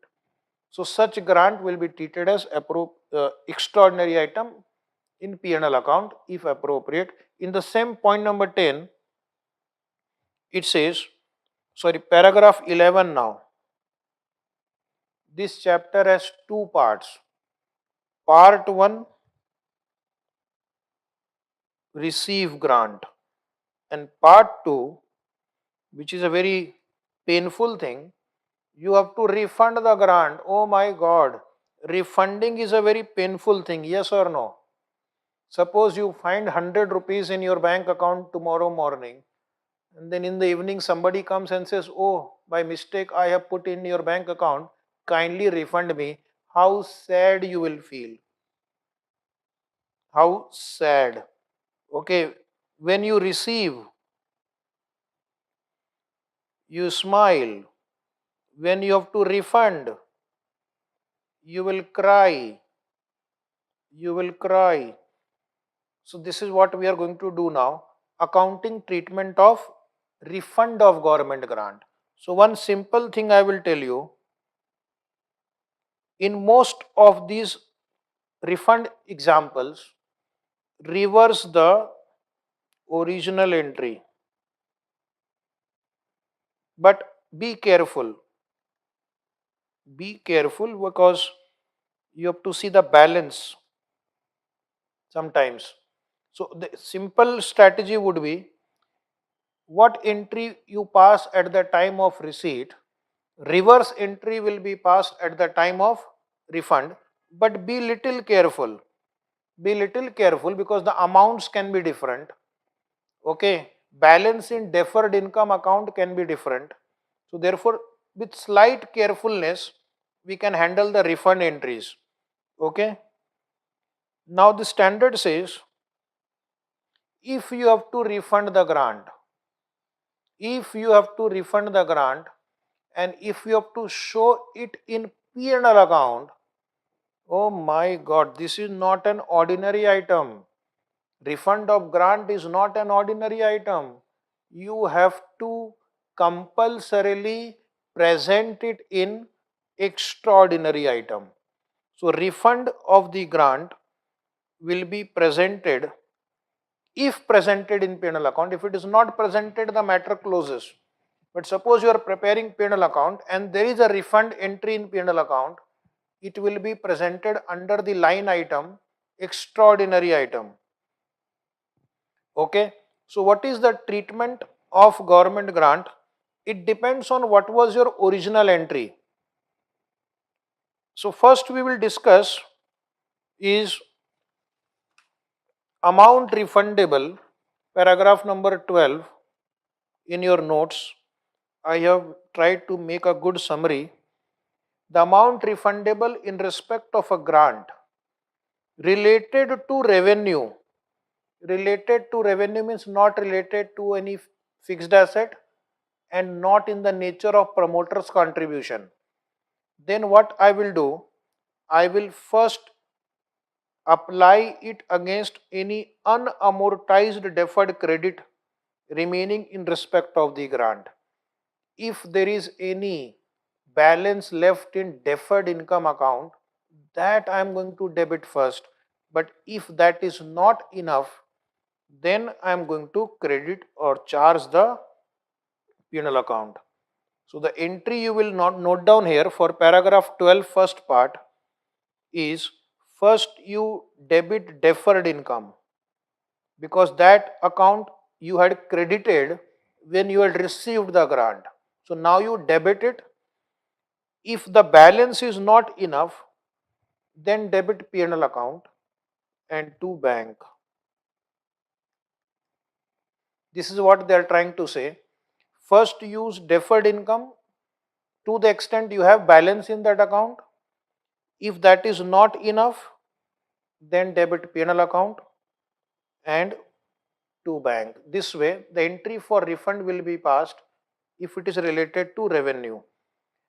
Next is grant. In the next point number 12, second line, if the grant is related to specific fixed asset and the refund is now to be made, now you have to remember what we have done originally. Originally, I had told you there are two options. There are two options. One is you credit the deferred income. The second was you credit the asset account. And if it is related to a non-depreciable asset like land, you also had a possibility of crediting the capital reserve. So originally, which accounts we have credited? We might have credited capital reserve. We might have credited deferred income. In case of depreciable asset, we might have credited the plant and machinery PPE account. Check which account you have credited earlier. At the time of refund, you have to debit those account. At the time of refund, you have to debit those account. So if you have credited capital reserve earlier, capital reserve account debit to bank. And if this balance is not sufficient, then P&L account debit balancing figure. If you have credited deferred income, you can credit deferred income in case of depreciable asset, deferred income to bank. If that balance is not enough, then you debit P&L account. If you had credited PPE account, so now the entry will be PPE account debit to bank. In case of this entry, the PPE balance will go up. Depreciation charge will increase in future. Depreciation charge will increase in future. Is it right? So this is the summary of what you will do if it is related to specific fixed asset. Check the credit and accordingly give the debit. So now I will read that paragraph from your book. The amount refundable in respect of grant related to specific fixed asset should be recorded by increasing the book value of the asset, that is this option, or by reducing the capital reserve, that is this option, or deferred income, that is this option, as appropriate by the amount refundable. So according to what you have done originally, you will pass the reverse entry. However, if you have debited the book value of the asset on reversal, depreciation charge will be also provided on revised balance prospectively over the remaining useful life. Again, this is a highly tested question in the exam. They will first give you an asset where you will provide depreciation for 2-3 years. Again, they will ask you for refund. Again, they have to provide depreciation on revised balance. Okay. And in all these cases, if suppose you have credited deferred income or credited capital reserve, at the time of refund, if balance in capital reserve or deferred income is less, then you will debit P&L account and present it in extraordinary item. So I have made a quick summary of both receipt and refund. So you will be happy to note that below paragraph 14, there is a quick summary for accounting of government grant, below para 14, nature of grant, accounting entry when grant is recognized, and accounting entry when grant is refunded. Okay. So when the grant will be received,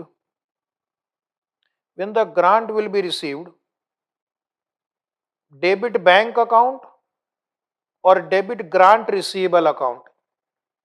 Receivable account you will debit if the company is reasonably sure that grant will be received and the company will comply with the conditions. Okay. Now here we have written various possibility. Grant related to a depreciable fixed asset. We have two options.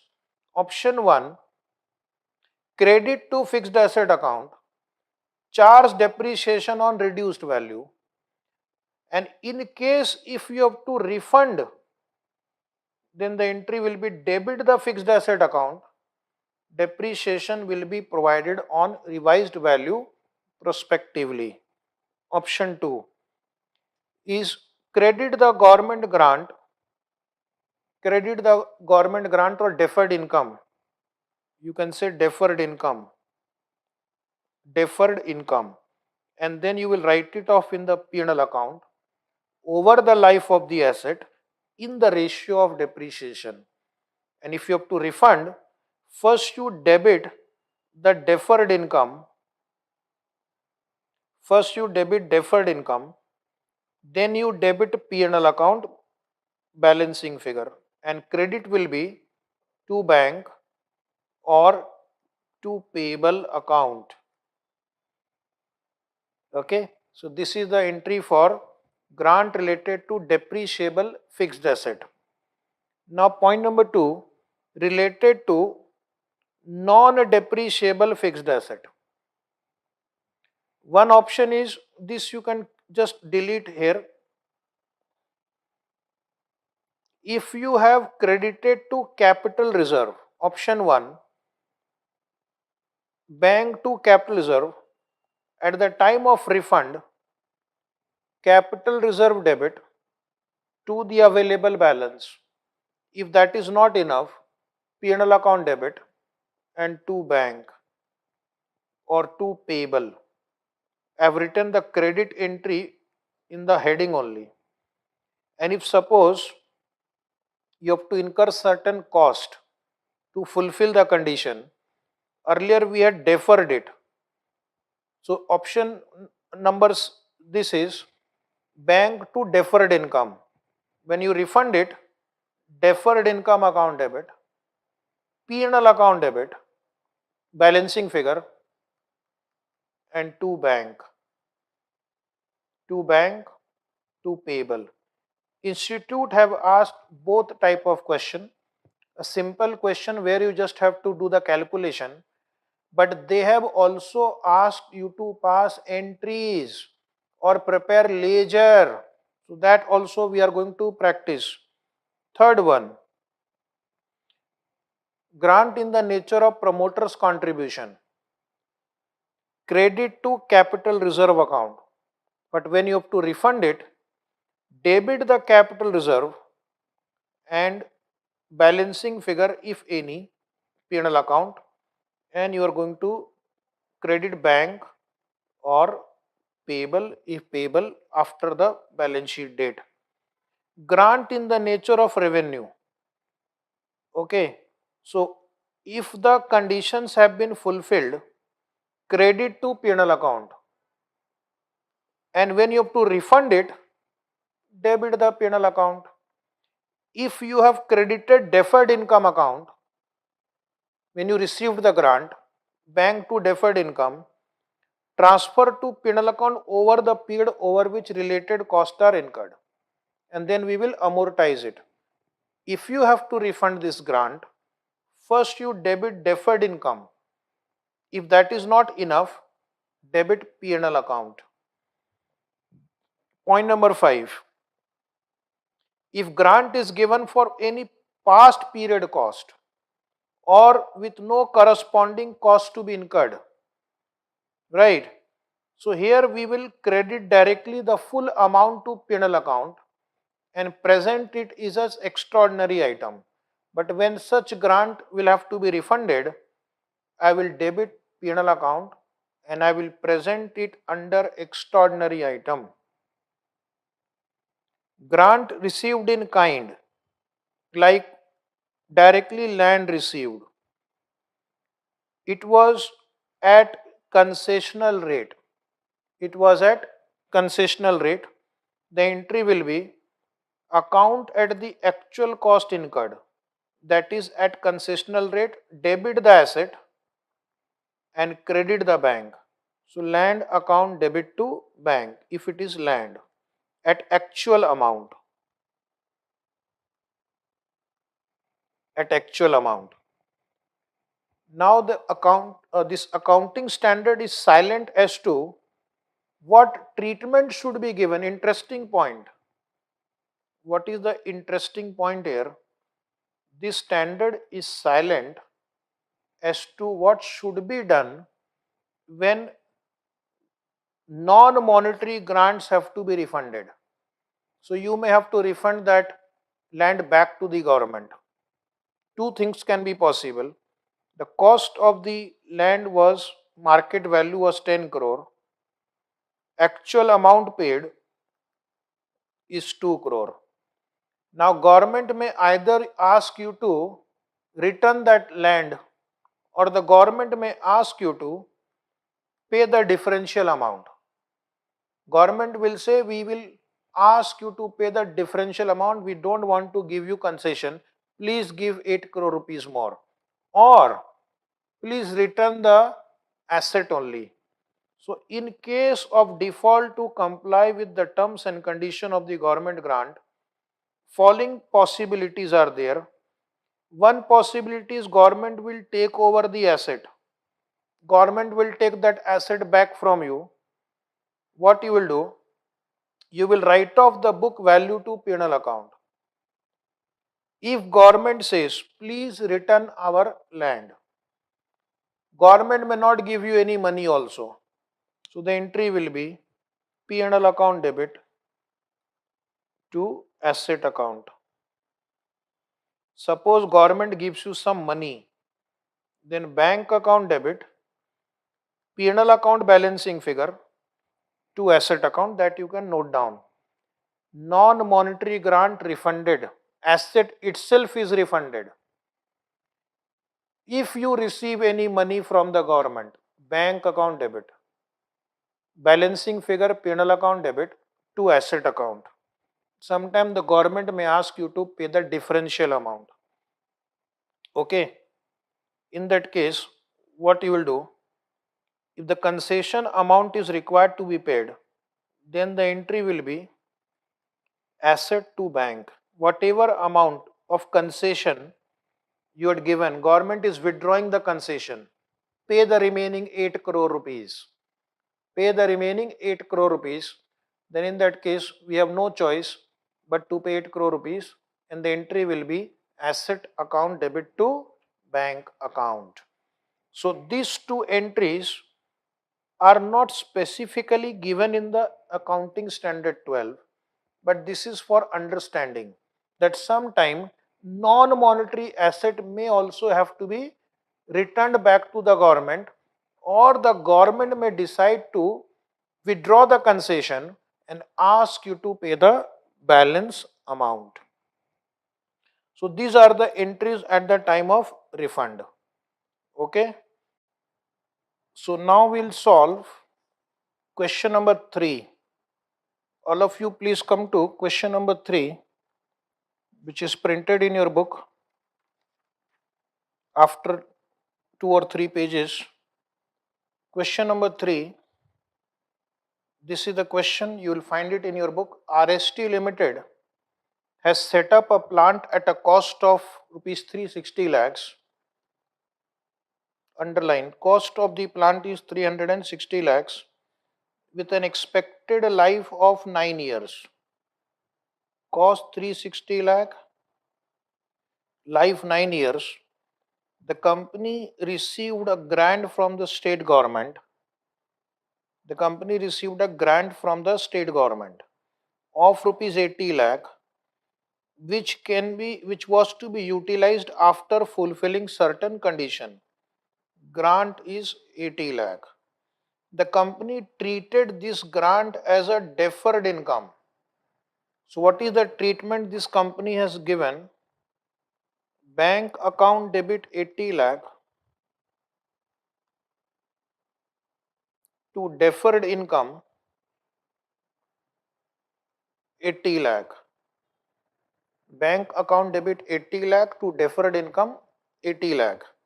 And then what they are going to do? They are going to amortize it over the life of the asset in the ratio of depreciation. The company could not fulfill the condition. Oh my God, company could not fulfill the condition. So what will happen now? Refund. Company will have to refund the grant, and the grant was to be refunded. At the time of refund, the balance in the deferred income was 72 lakh, which means 8 lakh they have already recognized in P&L account. Balance in deferred income account is 72 lakh, but the grant they have to refund is 80 lakh. So out of 80 lakh, you have still a balance of 72 lakh in deferred income. So you will debit that. P&L account you will debit 8 lakh, and to bank 80 lakh. This will be the treatment for refund of this grant. First, utilize deferred income to the extent available balance. The question itself says the balance available is 72 lakh. Refund is 80 lakh. So remaining amount will be transferred to P&L account, and it will be presented as an extraordinary item, right? Now what it says, and the balance in the plant account was 280 lakh. Balance in the plant account is 280 lakh. 360 is the cost. 280 is the balance. So that means remaining amount represents, remaining 80 lakh represents depreciation provided. And what is the life of the asset? Life of the asset is 9 years. So 360 divided by 9, annual depreciation is 40 lakh. Per annum depreciation is 40 lakh. Total depreciation provided is 80 lakh. My question is, after how many years the grant was refunded? All of you will participate. After how many years the grant was refunded? Guess. After how many years the grant was refunded? Total depreciation provided is 80 lakh. Depreciation per annum is 40 lakh, which means 80 divided by 40, 2 years. 2 years are over, and then the grant had to be refunded. Is it right? So all of you will agree this grant was refunded after 2 years.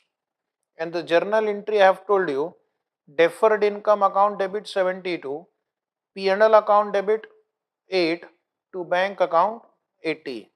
Tanya, Pawar, Jain, you are right. So this is the explanation for this part. So first question is based on this much data. What should be the treatment of the grant? What should be the treatment of the refund of the grant? Entry I have told you. You can read your book also. Deferred income account debit 72, P&L account debit 8 to bank account 80. Then suddenly they change the question. This is a change in the question.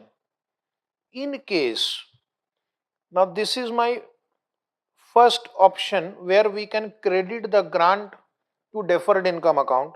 Now they are changing the question and they are asking you, suppose the company had deducted the grant from the cost of the plant. Two changes they are making in the problem. Change number one, assume that grant was deducted from the cost of the plant, and also assume this is a new adjustment. Also assume residual value of 10 lakh was expected after 9 years. Original question does not have residual value. Original question does not have residual value, but in this revised question also assume there is a residual value of 10 lakh. Then what would be the treatment of the refund of the grant? So in this case, since I have credited the asset account, when you will refund the grant, the entry will be plant account debit to bank 80 lakh 80 lakh. This will increase the carrying amount and this will increase the depreciation charge for the future year. Is it right? So what the institute can ask you, you can just add there, prepare plant account. Please add in your question book, prepare plant account for 3 years. Prepare plant account for 3 years. They can give you what is the balance in plant account at the end of year 3. So either you can get it mathematically or you can prepare a ledger account. Is it right?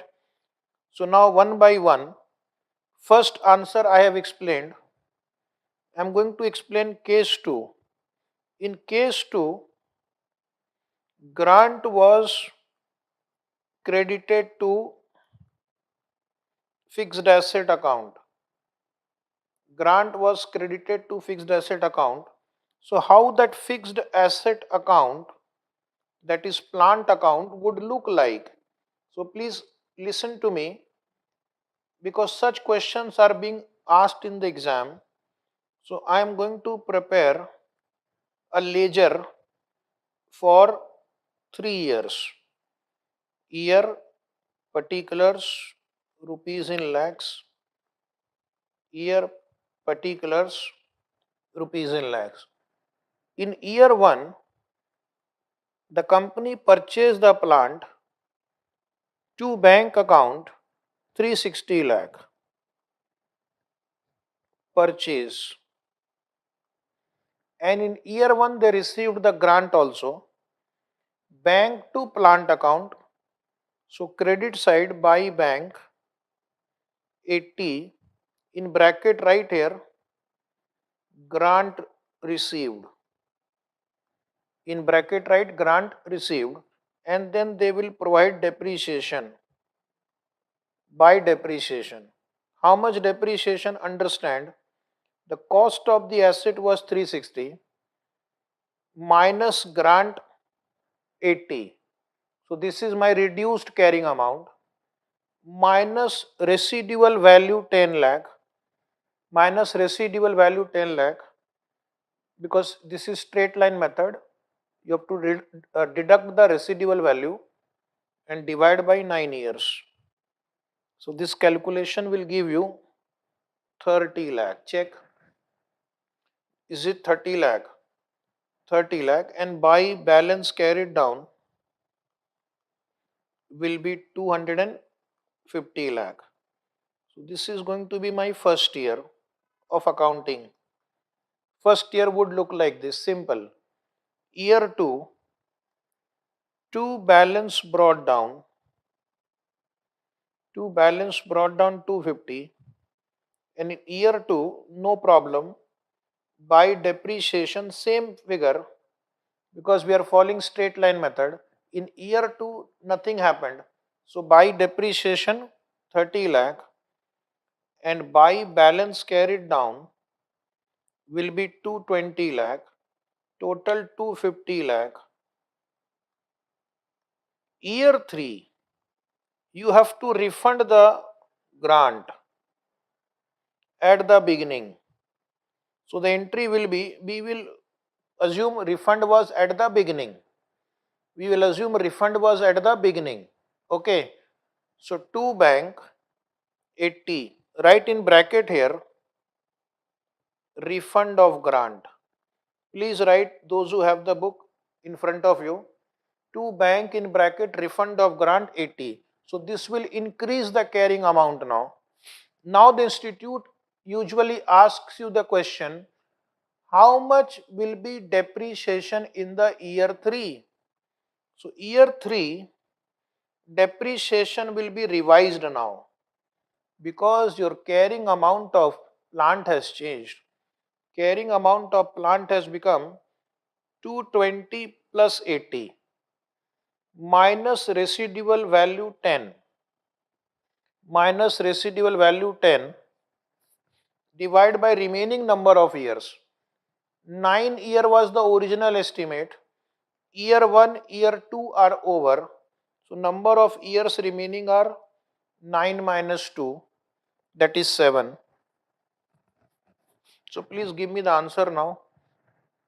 What will be the depreciation? 41.43. 41.43. Sanket is right. And by balance carried down. By balance carried down. So tell me the balance now. 258.57. 258.57 will be the balance carried down. Very important question. Write down very important question. And I'm going to take some recent problems also. You will realize that these are important questions. This question requires the knowledge of two chapters, AS-10 also and AS-12. Some knowledge of AS-10 is also required here. Now there is one query, why we have not considered residual value in the original question. In the original question, residual value was not there. This residual value they have added as a separate adjustment in the second question. Therefore, it is considered only in the second question, not in the first question. How did you know that this refund was made after 2 years? From the original question, we get to know that the refund was made after 2 years, and the same assumption we will apply in the second question also. Okay, so this answer is over. Still, if you have any query, please ask me now. Do not hesitate. Raise your query.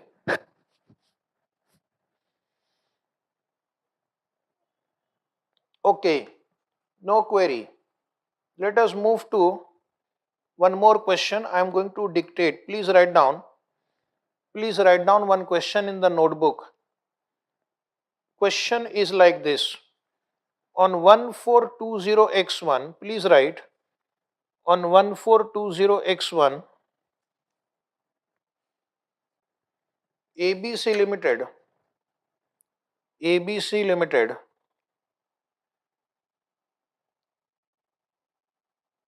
received grant of, ABC Limited received grant of rupees 300 lakh. ABC Limited received grant of rupees 300 lakh for acquisition of machinery, for acquisition of machinery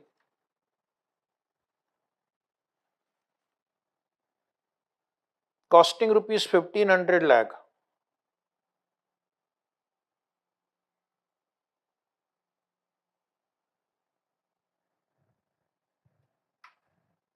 Costing rupees 1500 lakh. Then write down, the grant was credited to the cost of the asset. The grant was credited to the cost of the asset. Any query related to AS-12 can be asked any time during the lecture. Grant was credited to the cost of the asset. The life of the machinery is 5 years. The life of the machinery is 5 years. The life of the machinery is 5 years. Next line, the machinery is depreciated at the rate 20% on WDV basis. The machine is depreciated at the rate of 20% on WDV basis.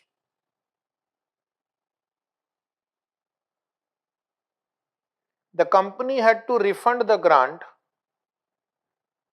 The company had to refund the grant in May 2004 due to non-fulfillment of certain condition. Due to non-fulfillment of certain conditions. Company had to refund the grant in May 2004. So now you see this is 1/4/2001 and the refund is being made on May 2004 due to non-fulfillment of certain conditions. Question is, how would you deal with the refund of the grant? How would you deal with the refund of the grant? In the books of ABC Limited, assuming that the company did not charge any depreciation, assuming that the company did not charge any depreciation for the year 2004. So ignore the depreciation for 2004. So 1/4/2000 x1, x2 first year, x2 x3 second year, x3 x4 third year, which means the grant was refunded after 3 years. The grant was refunded after 3 years. Forget this May. Okay, because the question says company did not charge any depreciation and the source of this question is your study material of the institute. Similar questions we have done just now. The only difference is the previous question had SLM method of depreciation. This time it is WDV. Is it right? So the answer is, if you have credited the grant to the asset account, when you are going to refund the grant, you are going to debit the asset account. So the entry will be asset account debit to bank. And how much is your grant? The grant is 300 lakh. So you are going to add back 300 lakh in the cost of the asset. Okay, so let us write down the answer properly in the notebook. First write a small note. First write a note. This is how you will present the answer for getting full marks. As per AS-12, please write same question, only this time the method of depreciation is WDV and the refund was made after 3 years. As per AS-12, the amount refundable in respect of a grant related to specific fixed asset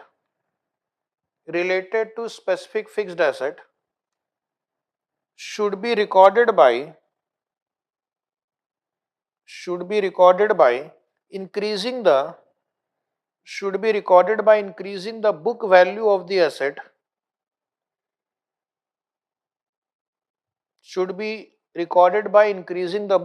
of the asset, or by reducing deferred income balance as appropriate by the amount refundable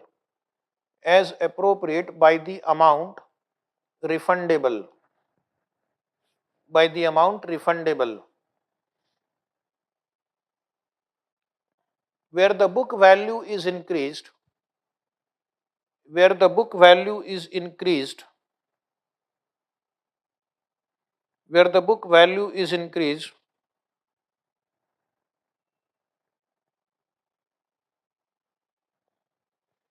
depreciation on the revised book value should be provided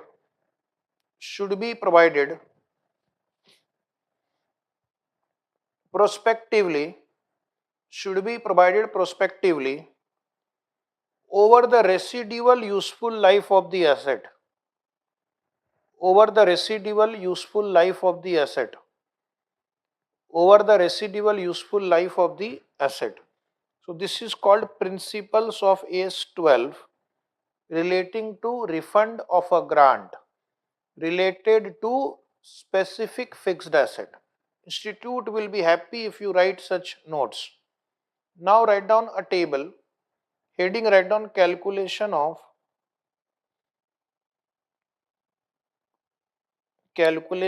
revised book value. Calculation of revised book value after refund of grant. Calculation of revised book value after refund of grant. So what I will do, first I will start with the date when the asset was purchased. Since the question does not require you to prepare a ledger, the student can either prepare a statement or can prepare a ledger. Both are okay. So write down 1st April 20x1. 1st April 20x1 you write acquisition cost of machinery. Look at your question. 1500 minus 300. 1500 is the cost and 300 is the grant. If you are preparing a ledger, 1500 write on the debit side and 300 write on the credit side. So that means on day 1, the carrying amount will be 1200. Question says the grant was credited to the asset account. Then on 31st March, we are going to provide depreciation on 1200, not 1500. And the question has given you the rate and method both. So I don't have a choice. So I will calculate depreciation as per the rate given in the question at 20%, 240. So this will give me book value on 31st March 2000 x2, 960. One more year depreciate. Less depreciation, 31st March 2003, 20%. But because we are following WDV method, the depreciation will reduce every year. So this time it will be 192. Balance, once again, the book value on 31st March X3 would be 768. Continue. 31st March 20X4, less depreciation at 20%. Please follow WDV method. 20% of 768 is 153.60. Now we'll come to the year in which the refund was made. 1st April 20X4, 1st April 20X4 book value is 614.40. The question says do not provide depreciation for 1 or 2 months. Just ignore the depreciation for 1 or 2 months, and now you are refunding the grant. The entry will be asset account debit to bank. So asset value, add refund of grant. Assuming same amount you have to refund, 300. So therefore revised book value will be 914.40. Will be 914.40. Okay. Now you write down again one note. Now the depreciation will be provided on this amount 914.40, okay, over the remaining useful life. So you will write a note depreciation at the rate 20%, depreciation at the rate 20% on revised book value amounting to rupees 914.40 lakh, amounting to rupees 914.40 lakh is to be provided prospectively, is to be provided prospectively over the residual, over the residual useful life of the asset, over the residual useful life of the asset. One more note, write down. Note, the company may also revise the rate of depreciation. The company may also revise the rate of depreciation because they are following WDV method. When you are following WDV method and when you change the carrying amount, you also need to revise the rate of depreciation so that the asset will get depreciated over the remaining useful life. Okay, but the institute have not revised the rate. Ideally, when you are following WDV method, the rate will get revised every time the carrying amount or residual value or useful life undergoes a change. Okay, but the institute has kept the life simple for you. So you will just simply say that depreciation will be revised but prospectively over the remaining useful life, and the entity can even revise the rate of depreciation. So this answer is over. Today as a homework, solve all questions again. Then this chapter will become permanently embedded into your mind, and whatever question they will ask you, you will be able to solve. We'll do one more practice for you. Write down one more question. More practice today is better. Do not practice in the exam. Exam is not your practice ground. That is very expensive practice. So practice now, enjoy later. Please write one more question. The source is your study material. Similar questions have been asked in the exam. Question is, a fixed asset is purchased, a fixed asset is purchased for rupees 20 lakh. A fixed asset is purchased for rupees 20 lakh. Then write, government grant received, government grant received towards it. The government grant received towards it is rupees 8 lakh. The government grant received towards it is rupees 8 lakhs. Residual value is rupees 4 lakh. Residual value is rupees 4 lakh. And useful life is 4 years. And useful life is 4 years. Assume depreciation on the basis of SLM. Assume depreciation on the basis of SLM. Asset is shown in balance sheet net of grant. Asset is shown in balance sheet net of grant. Asset is shown in balance sheet net of grant. After 1 year, the grant becomes refundable. After 1 year, the grant becomes refundable to the extent of rupees 5 lakh.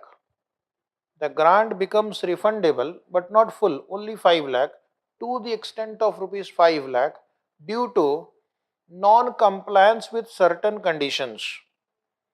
Due to non-compliance with certain conditions. Now this time they have asked you the query, past journal entries for first 2 years. Past journal entries for first 2 years. So this time the student will have to pass journal entries for 2 years only. What is the treatment this company has done? This company has credited the grant to asset account. Company has credited the grant to asset account. So when the grant will become refundable, you need to debit the asset account. You need to debit the asset account. Is it right? Debit asset account and credit bank account when the grant becomes refundable. This will increase the carrying amount of asset, and this will increase the depreciation charge also. But good thing is that in this question, the depreciation is SLM. So write down the answer now. Very easy question. To get good marks, we are going to first calculate working note 1, depreciation for year 1. Depreciation for year 1. Depreciation for year 1. So my original calculation of depreciation would be, I will take the cost of the asset 20 lakh. Cost of the asset I will take 20 lakh less government grant received, less government grant received 8 lakh. First two line of the question. Fixed asset is 20 lakh, grant received 8 lakh. So therefore, the carrying amount is 12 lakh. Therefore, carrying amount is 12 lakh. Depreciation will be 12 lakh minus residual value 4 lakh, which is given in your question, 4 lakh residual value, and divide by useful life 4 years.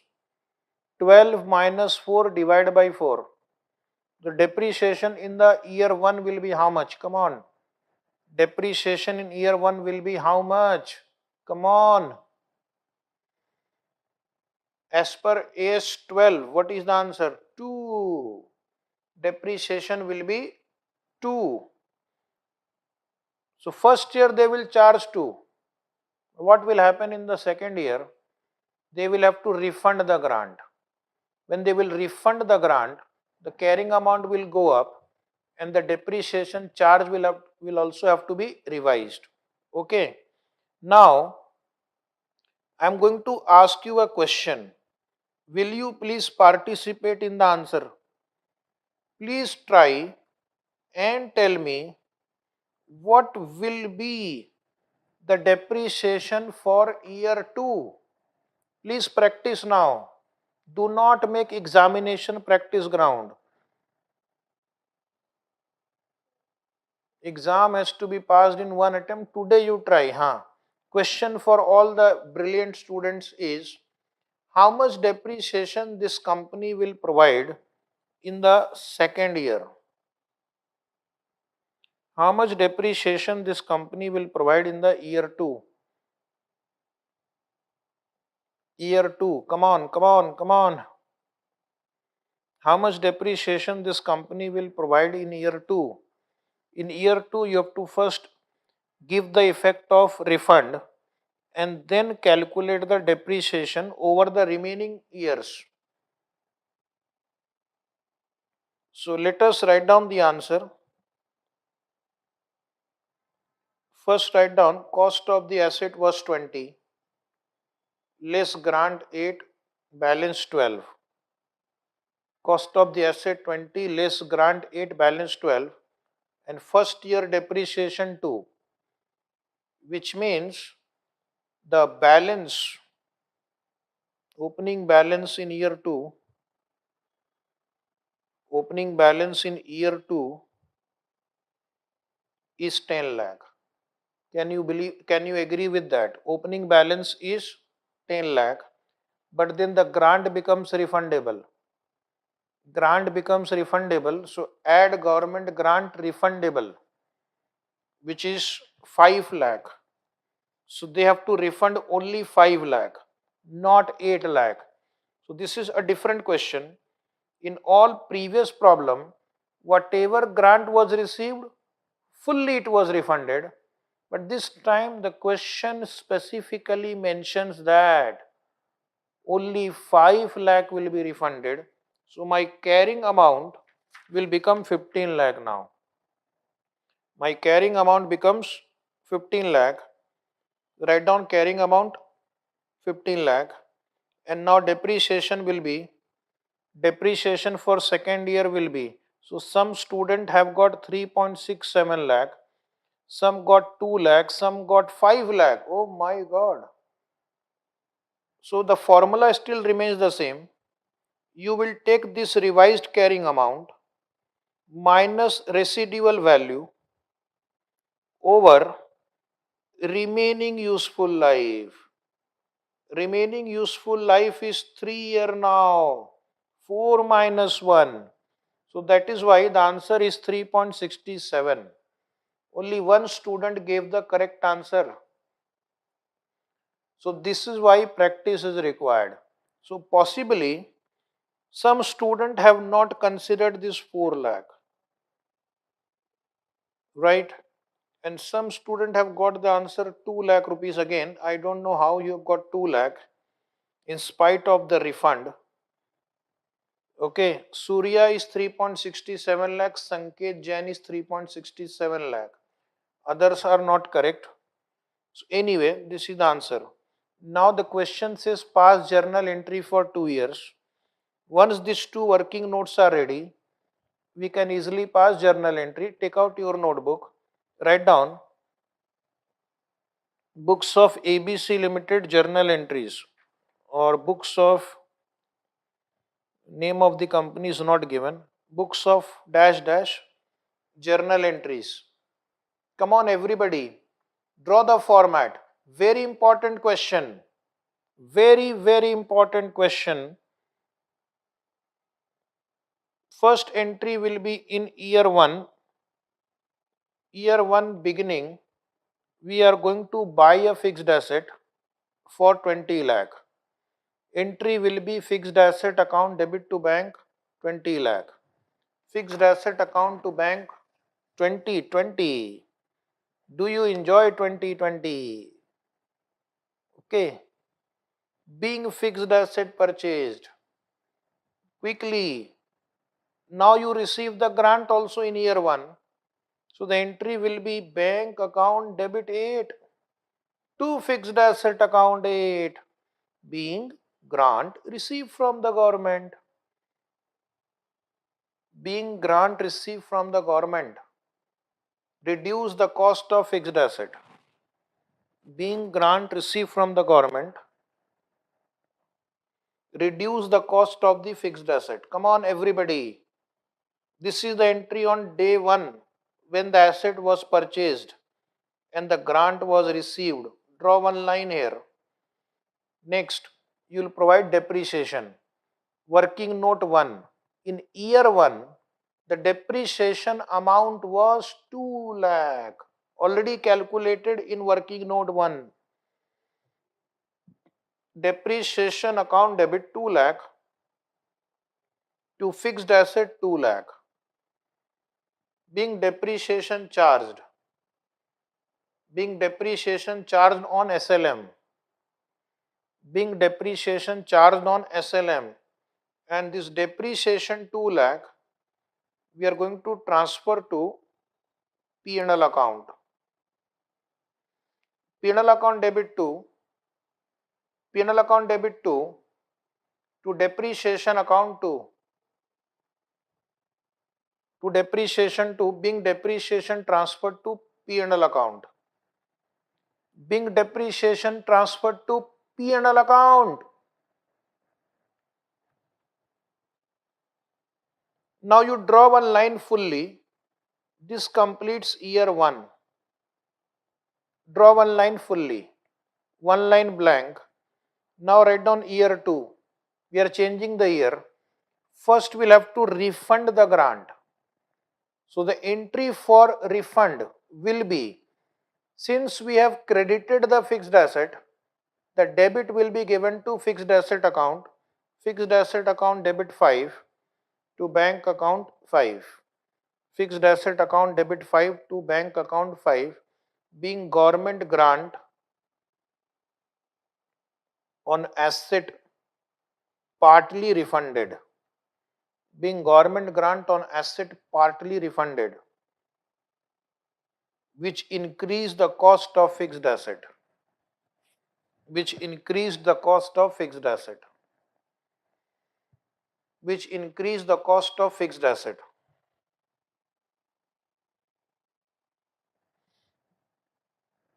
And then we'll provide depreciation. Depreciation will be revised. Refer working note 2 in your notebook. How much was the revised depreciation? The revised depreciation figure was 3.67 lakh. So the entry now would be depreciation account debit 3.67 lakh to fixed asset account 3.67 lakh. Being depreciation charged on straight line method,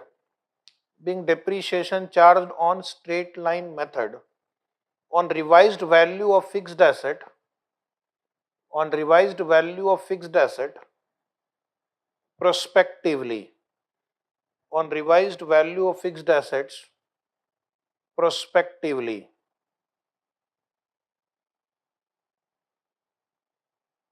On revised value of fixed asset prospectively. And the last entry for this question, P&L account debit to depreciation account 3.67.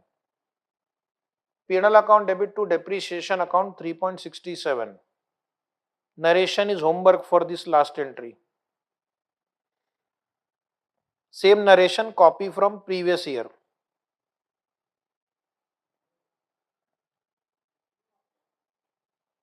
So this answer is over. Any query on this question? Mark it important question. For exam purpose, important query. It has grant received, it has grant refunded, it has depreciation adjustment. So a potential question for 4 to 5 marks. Now you come to your booklet.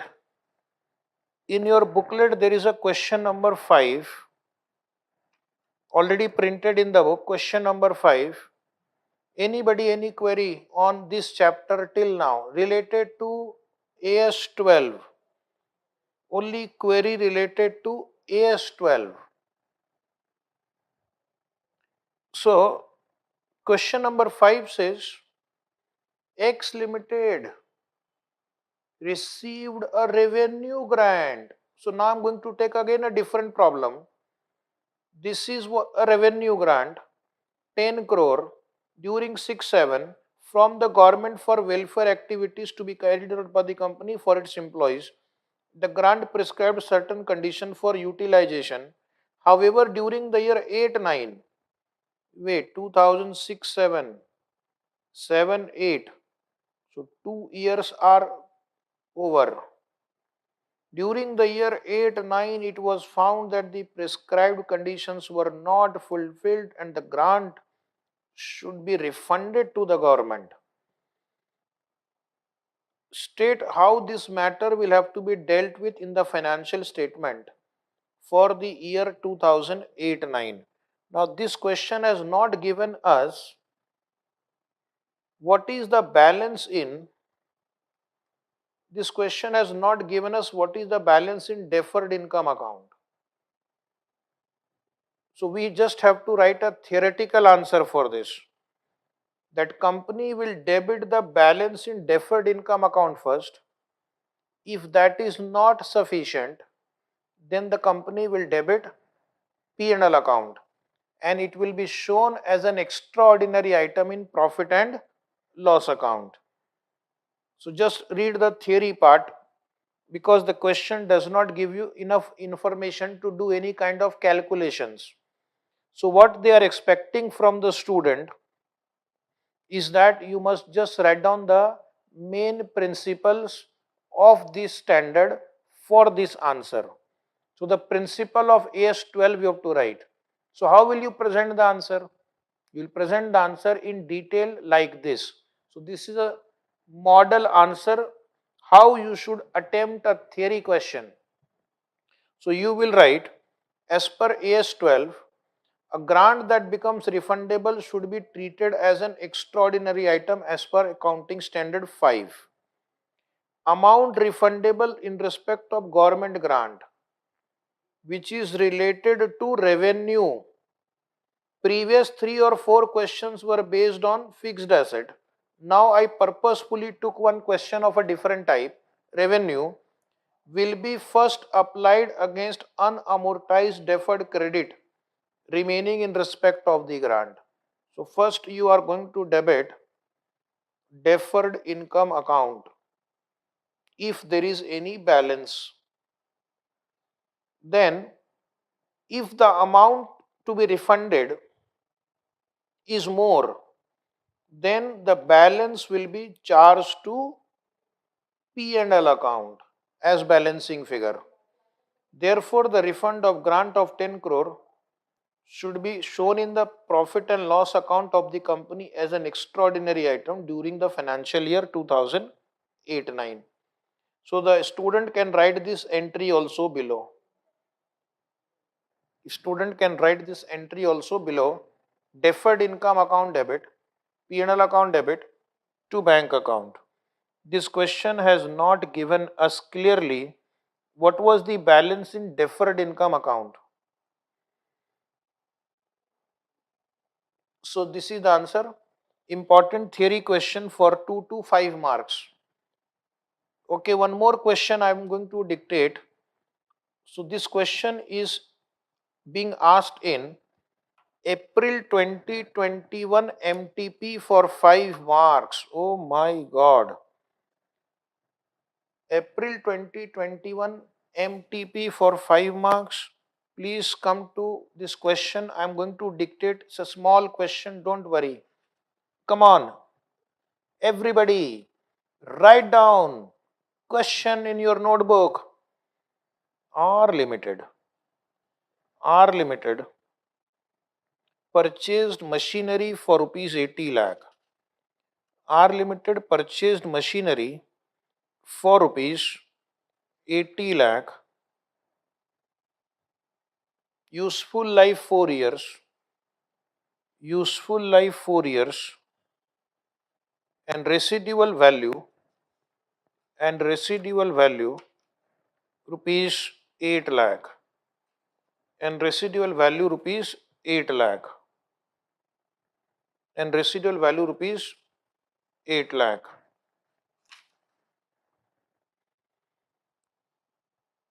Then write down government grant received is rupees 32 lakhs. Government grant received is rupees 32 lakh. Question is easy. 5 mark question, very easy. Show the journal entry to be passed. Show the journal entry to be passed at the time of refund of grant. Show the journal entry to be passed at the time of refund of grant and the value of the fixed asset in the third year. And the value of the fixed asset in the third year. And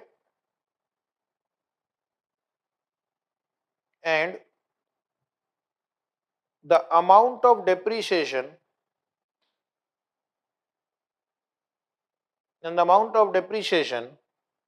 for the remaining 2 years,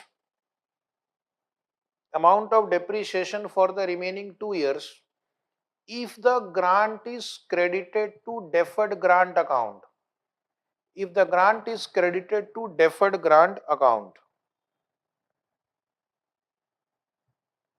if the grant is credited to deferred grant account. So this is the question. 5-mark question. Let us read again. X Limited purchased the machinery for 80 lakh. Useful life 4 year. Residual value 8 lakh. Grant received was 32 lakh. But what was the treatment of the grant? The treatment of the grant is that this time they have credited the grant to deferred grant account. They have credited the grant to deferred grant account. Okay. The question is you have to pass the journal entry at the time of refund of grant. Don't pass entry for all 3 years. Only entry for refund. And then value of the fixed asset in the 3rd year. What will be the value of the asset at the end of 3rd year? And then the amount of depreciation for remaining 2 years. Amount of depreciation you are going to charge. In this question, since we are going to credit the deferred credit, asset account is not affected. So depreciation will also not be affected. So depreciation will remain 80 lakh minus 8 lakh divided by 4 years. So how much is the depreciation? Depreciation is 18 lakh per annum and it will continue. The grant is 32 lakh, 32 by 4, 8 lakhs you are going to transfer to P&L account every year. So after 2 years, you would have transferred 16 lakh. In 2 years, you have transferred total 16 lakh to P&L account. So balance in grant account after 2 years will be 32 minus 16 lakh. Now what happened? You have to refund the grant. So when you have to refund the grant, first you will see how much balance in deferred income account. Deferred income account you have 16 lakh. But you have to refund 32 lakh. So remaining 16 lakh you have to debit P&L account and to bank 32 lakh. So this is the entry for refund of grant. The balance in the asset account after 3 years will be, the value of the asset is 18 lakh. You are providing depreciation at the rate of 18 lakh per annum. So 80 lakh minus 18 lakh per annum into 3 years if I take at the end, this will be the answer. And the depreciation charge will remain the same because we have not credited the asset account when the grant was received. So this is another type of question. Grant relates to specific fixed asset, but the entity had credited the grant to deferred income account. So asset account is not disturbed. Asset account will continue as it is. So do you want to write the answer? Do you want to write the answer? If the answer is yes, then we will start writing. So please write down in the books of R Limited. I have explained it. Now let us present it. In the books of R Limited. In the books of R Limited. This time the grant was credited to deferred income account. So you will write if the grant is credited to deferred grant account, if the grant is credited to deferred grant account, if the grant is credited to deferred grant account, then first you write down one paragraph for your future reference and future memory. Later on you may forget. As per AS-12,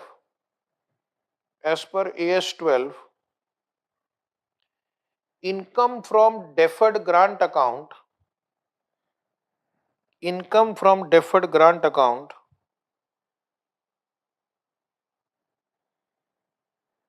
is allocated to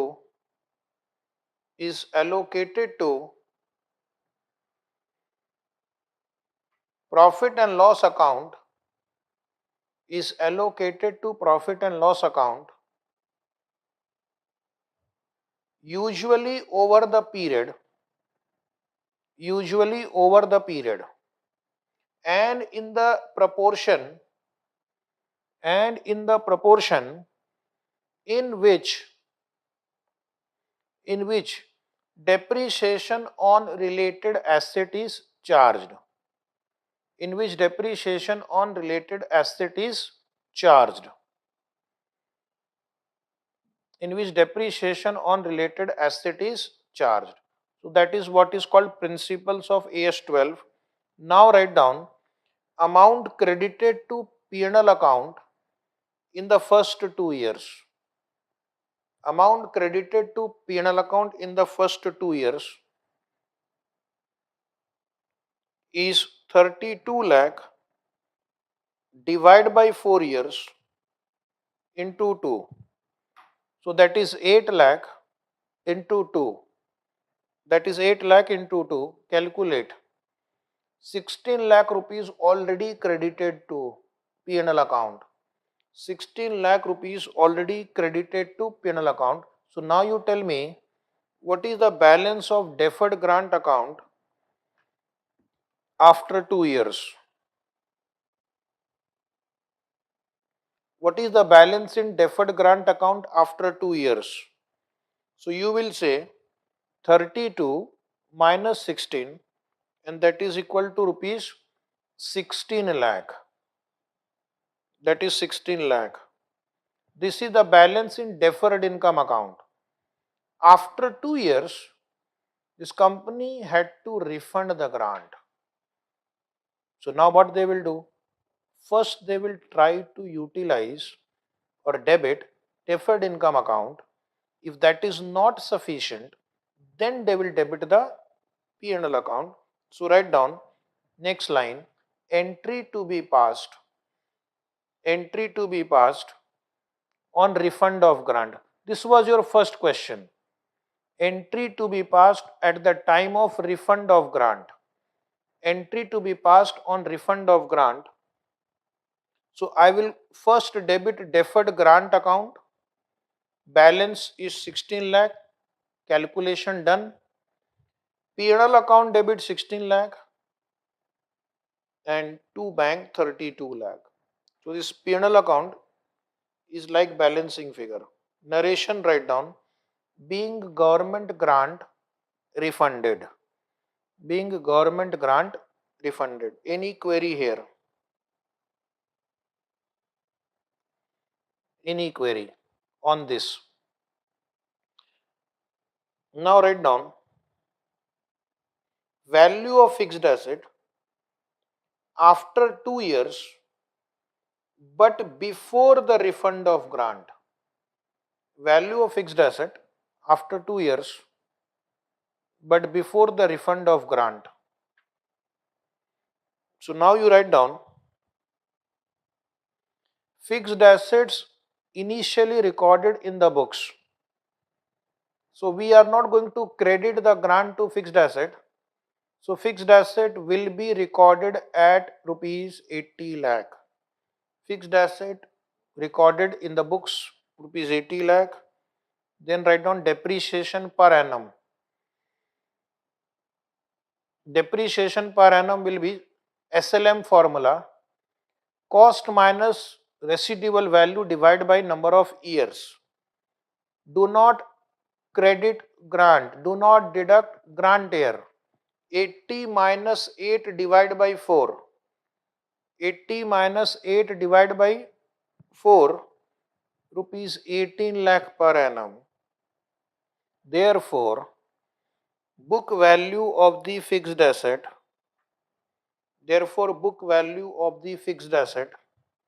after 2 years, book value of the fixed assets after 2 years will be 80 lakh minus 18 lakh into 2 is 44 lakh.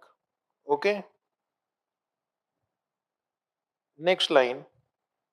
Value of the fixed asset after the refund of the grant. Value of the fixed asset after the refund of the grant, that will not be affected. That will not be affected because I am not going to debit the refund to asset account. Already explained, because my original treatment was we had credited the grant to deferred income account. So now I am not going to adjust the refund in fixed asset account, so it will remain the same. So you will write a note on refund of the grant, the balance of deferred grant account, the balance of deferred grant account will become nil, balance in deferred grant account will become nil. The fixed asset will continue to be shown, the fixed asset will continued to be shown at rupees 44 lakh, at rupees 44 lakh.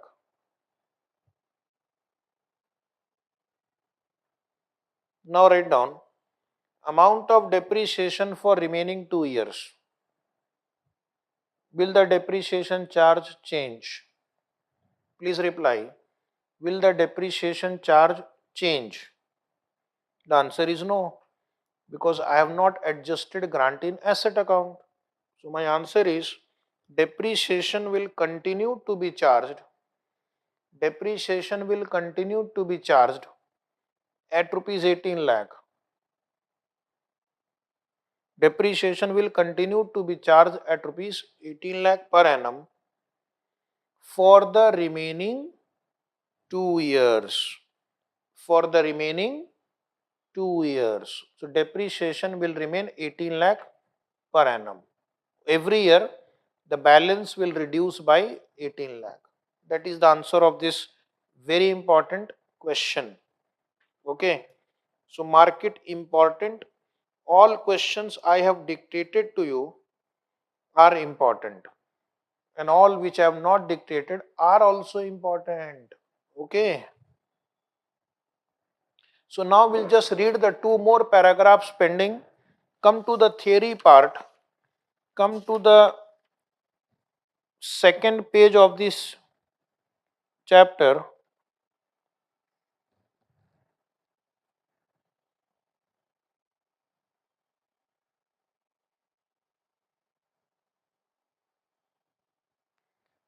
Come to the disclosure paragraph. Disclosure paragraph number 14. Paragraph number 14. Last paragraph. 2 lines more. Every standard will end with a disclosure paragraph. So as per AS-12, you have to give following disclosures related to grant. What is the disclosure requirement number 1? First, you have to disclose underline accounting policy adopted for government grant. So whatever policy you have followed, like you will say grant related to specific fixed asset is credited to asset account, or you can say grant related to specific fixed asset is credited to deferred income account. So whatever is your policy, please disclose here, including the method of presentation in the financial statement, whether you are presenting gross or net, that you need to disclose, because there are 2 methods of presentation in P&L account is given to you. You can show income separately, expense separately, or you can show expense net of grant income in P&L account. Then you have to disclose the nature and extent of government grant. Nature and extent of government grant recognized in the financial statement.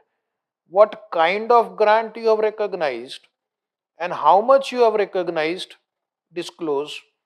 If suppose you have received a non-monetary asset as grant, like for example you have received land, plant, license as grant, give proper disclosure whether you have received at a concessional rate or you have received free of cost. So that you need to disclose. Okay, so this is about the disclosure part, and with this, this wonderful standard comes to an end. Thank you.